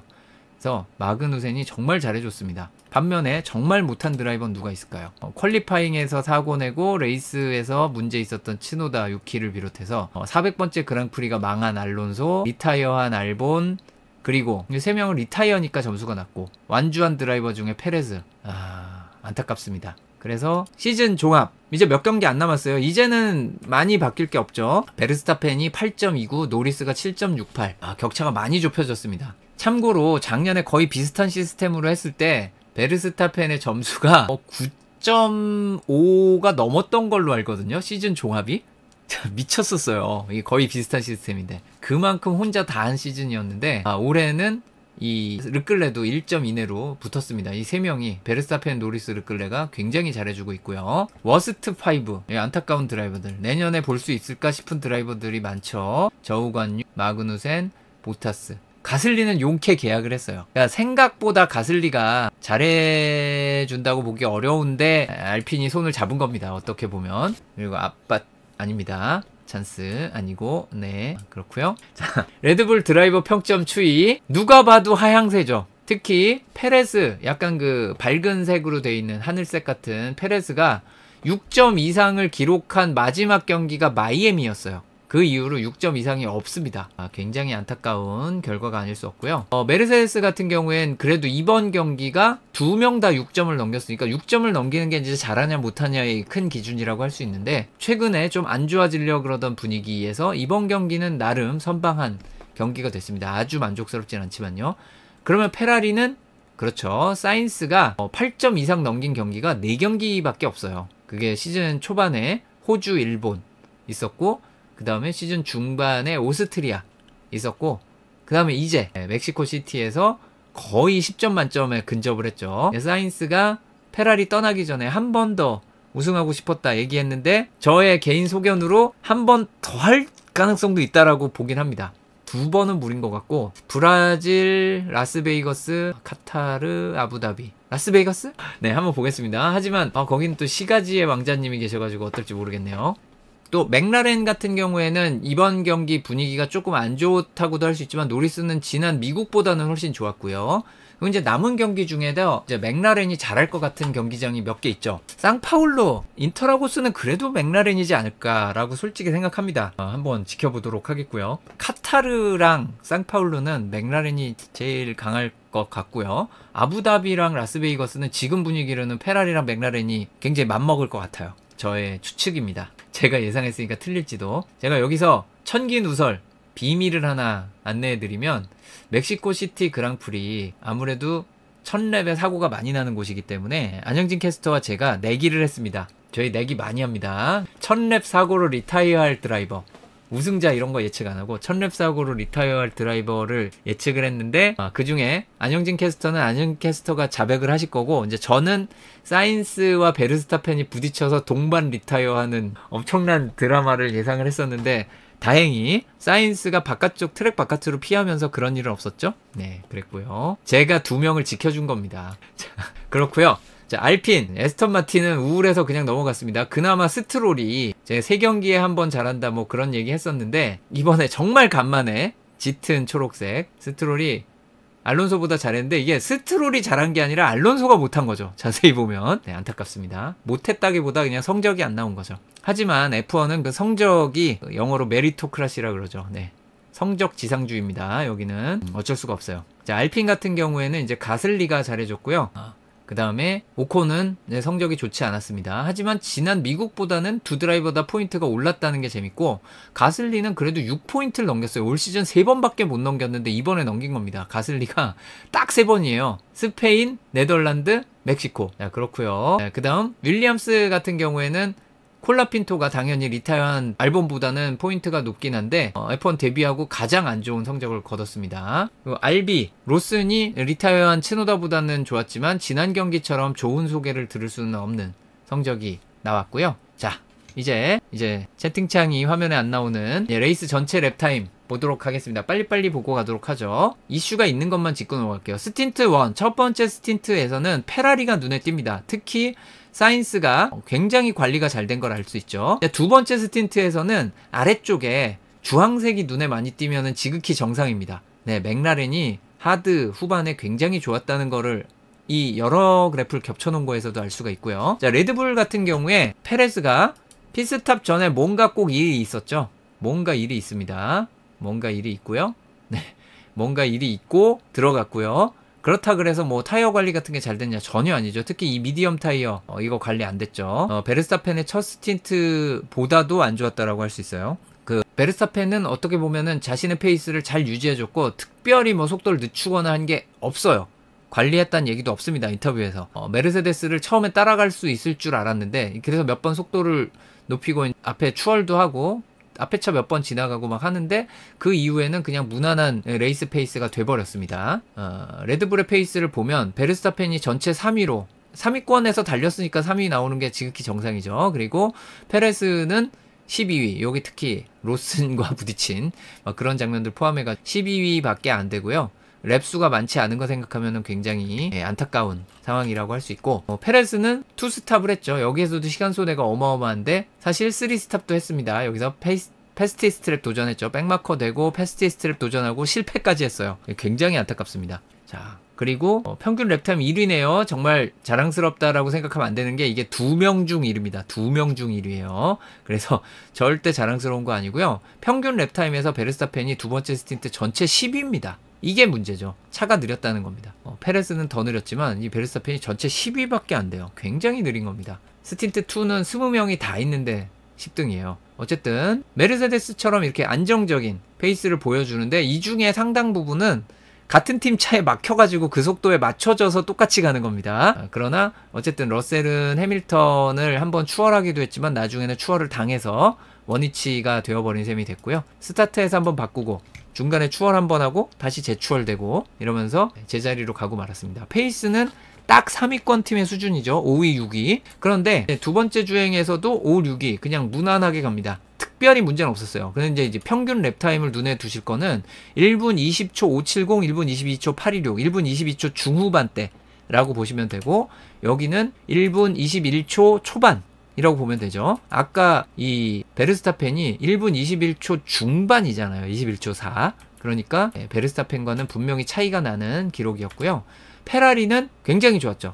특히 첫 스틴트는 사인스와 르클레 1-2로 달리면서 1, 2위를 기록합니다. 특히 사인스 미쳤죠. 1분 21초대로 찍고 있습니다. 아까 앞에 보여드린 드라이버들보다 월등히 혼자 빨랐어요. 섹터 첫 번째 스틴트에 간격 유지하면서 모든 걸 자기 원하는 대로 끌고 가고 심지어는 타이어 관리도 전혀 문제가 없는 상황이었기 때문에 1분 22초대로 넘어가지 않았기 때문에 한 랩만 더 달리면 안 되느냐 얘기도 했었는데 팀에서 불러드렸죠. 자, 두 번째 주행. 자, 여기 보시면 1분 20초대 후반입니다. 아까 메르세데스랑 다르죠. 20초대 중후반이죠. 사인스는 20초 639니까 굉장히 빠른 겁니다. 전체 2위. 전체 1위가 있단 소린데요. 자, 그쵸. 1위가 나오겠죠. 자, 맥라렌 같은 경우에 피아스트린 뒤에서 올라오기 때문에 앞차를 추월할 때 손해를 많이 봅니다. 누군가를 추월할 때마다 그래프가 위로 튀죠. 한 1초 이상씩 손해를 보는 겁니다. 누군가를 추월할 때마다. 노리스는 초반에 이제 베르스타펜과 배틀을 한 랩에 손해를 좀 봤지만 그 이후에는 안정적으로 관리를 했기 때문에 전체 4위의 랩타임을 기록을 했고요. 두 번째 스틴트 전체 1위 페라리가 아니네요. 저 노리스였습니다. 그리고 피아스트리도 3위였죠. 여기에서 알 수 있듯이 맥라렌의 하드가 빨랐습니다. 게다가 타이어 관리 아름답게 된 게 보이실 거예요. 이 노리스가 이 거의 일직선이라고 할 수 있는 이 아름다운 라인, 이 노리스의 페이스가 괜히, 심지어 이 중간에 르클레 한번 배틀하고 따라 붙다가 추월하게 되죠. 심각한 배틀은 없었죠. 르클레가 트랙을 벗어나는 바람에. 그러나 이 추격을 하면서 시간 손해를 본 랩이 있었어요. 여기 보면 약간 랩타임이 튀는 데가 있죠. 그런데도 불구하고 노리스는 압도적이었다. 그러니까 맥라렌이 미디엄 첫 번째 스틴트는 페라리의 상대가 되지 않았지만 두 번째 스틴트는 가장 빨랐습니다. 하드에서. 요거는 의미심장하죠. 이 하드 타이어가 어느 경기에나 나오는 타이어입니다. C3는 현재 규정상 F1 거의 모든 그랑프리에 나올 가능성이 99%죠. 이거를 빼려면 건너뛰기 지정을 해야 돼요. 타이어를. F1 역사에 건너뛰기 지정을 한 얘가 제 기억으로 2번 정도밖에 없어요. 이 타이어 피렐리 의무지정 역사가 10년이 넘는데 2번밖에 없어요. 그래서 건너뛰기가 잘 안 나오기 때문에 C3에서 빠른 거는 의미가 되게 큽니다. 다음 에스턴 마틴인데요. 알론소는 브레이크 덕트가 막혔기 때문에 빠르게 속도가 늦어지죠. 밸런스도 망가뜨리면서 브레이크 관리를 해야 되고 하다 보니까 페이스가 굉장히 안 좋았고, 스트롤도 첫 미디엄에서는 그렇게 많이 자랑스러운 페이스가 아니었습니다. 물론 이제 여러 가지 배틀도 있었지만. 자, 그리고 에스턴 마틴 같은 경우에는 두 번째 스틴트에서는 스트롤이 굉장히 안정적인 라인을 보여줍니다. 중간에 굉장히 튄 것도 있고 전체 랩타임 순위가 16위로 아주 빨랐다고는 할 수 없지만 굉장히 안정적으로 하드 타이어를 관리할 수 있고, 이게 어디에서 손해를 봤냐면 앞에 여러 가지 차들이랑 배틀도 있고 막 그랬던 흔들렸던 부분이 있죠. 그런데 후반에 가면 이게 백마커라서 한 대를 보내줄 때는 이렇게 튑니다. 하지만 그걸 제외하면 굉장히 안정적인 라인을 보여줘서 노리스 못지않은 상황이라고 볼 수 있겠습니다. 다음 알핀인데요. 알핀도 아쉽다면 아쉽죠. 특히 가슬리 11위. 알핀이 이 롱런에서 11위를 한다는 거 이거 쉽지 않죠. 여기 점선입니다. 좀 일찍 피스탑을 해서 그 덕을 보기는 했지만 어쨌든 11위 1분 23초대 초중반 331 기록했고요. 이제 두 번째, 여기서는 오콘이 또 빨랐어요. 알핀이 이번에 페이스가 심상치 않았다는 게 오콘이 전체 7위였어요. 특히 이 미디엄 타이어를 미디엄 타이어를 12랩 가져가는데, 12랩 아니죠. 21랩을 가져갔는데 전체 7위를 했습니다. 그러니까 이 마지막 미디엄 타이어 나쁘지 않았다라고 볼 수 있고요. 성능 안 좋은 하드 타이어를 조금 일찍 바꿨다면 미디엄이 못 버텼을지도. 네, 애매하긴 하네요. 그 다음에 이제 가슬리 점선은 오래 달렸죠. 14위기는 합니다만 12위 순위를 지키기엔 충분했고요. 자, 콜라핀토입니다. 콜라핀토는 안정적으로 랩타임 관리해준, 그러니까 몇 가지 튀는 거는 역시 앞에 차들과 배틀을 하거나 한 랩 앞선 차 보내주는 거, 후반에는 그런 게 있어서 튀지만 전반적으로는 관리를 굉장히 잘해줬고요. 첫 스틴트도 전체 순위 10위입니다.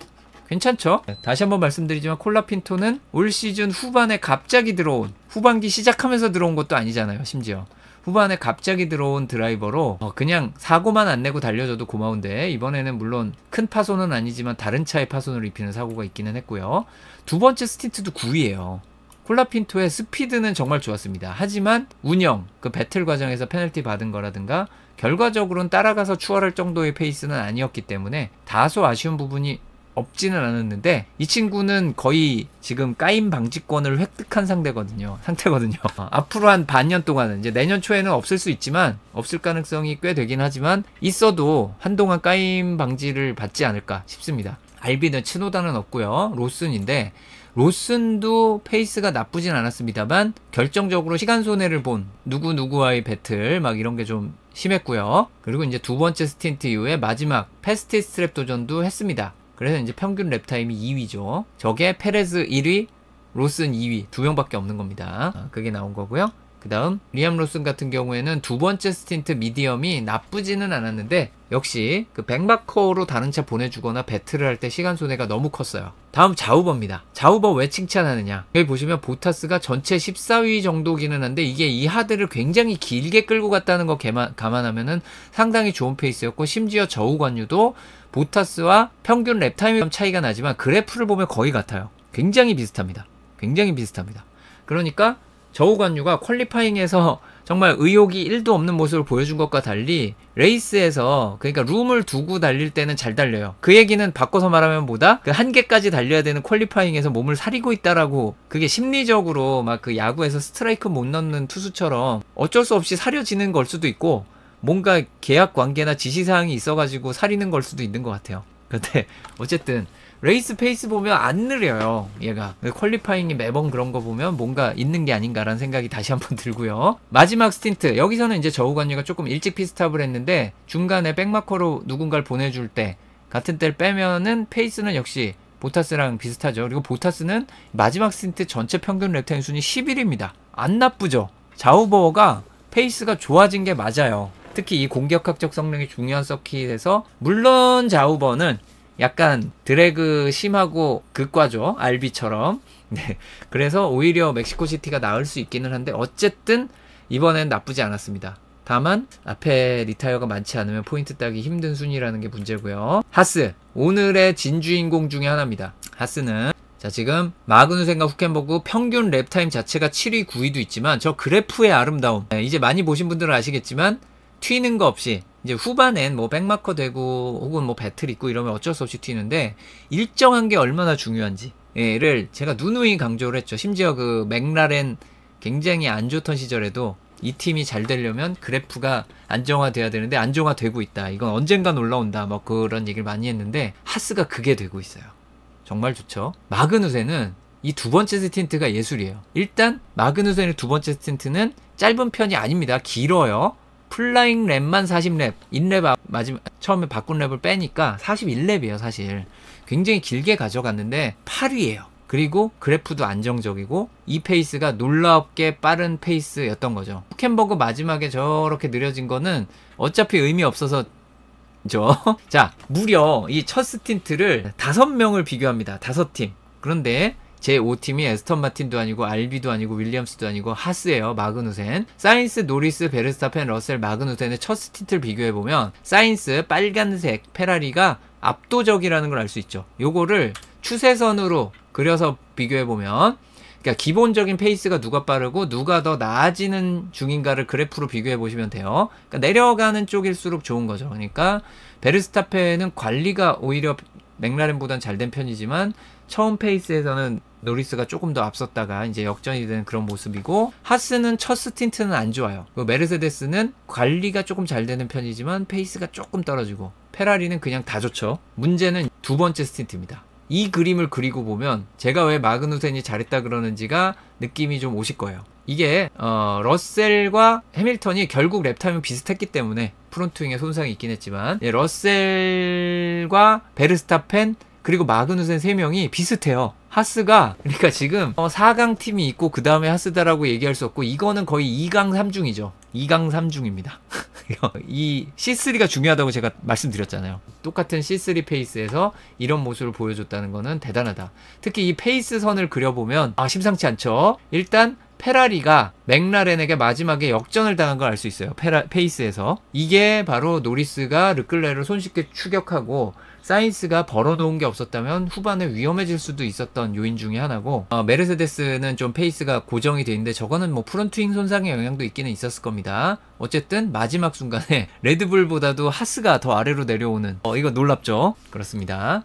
저게 뭐 몇 랩 동안 무슨 뭐 패스트 트랩 도전하고 뭐 모았다가 빨리 달린 이런 요소 전혀 없이 그냥 꾸준하게 레이스 랩타임을 기록하면서 이런 그래프가 나왔다는 게 놀랍지 않을 수 없는 하스의 그래프였습니다. 이렇게 해서 랩타임 분석을 모두 마쳤고요.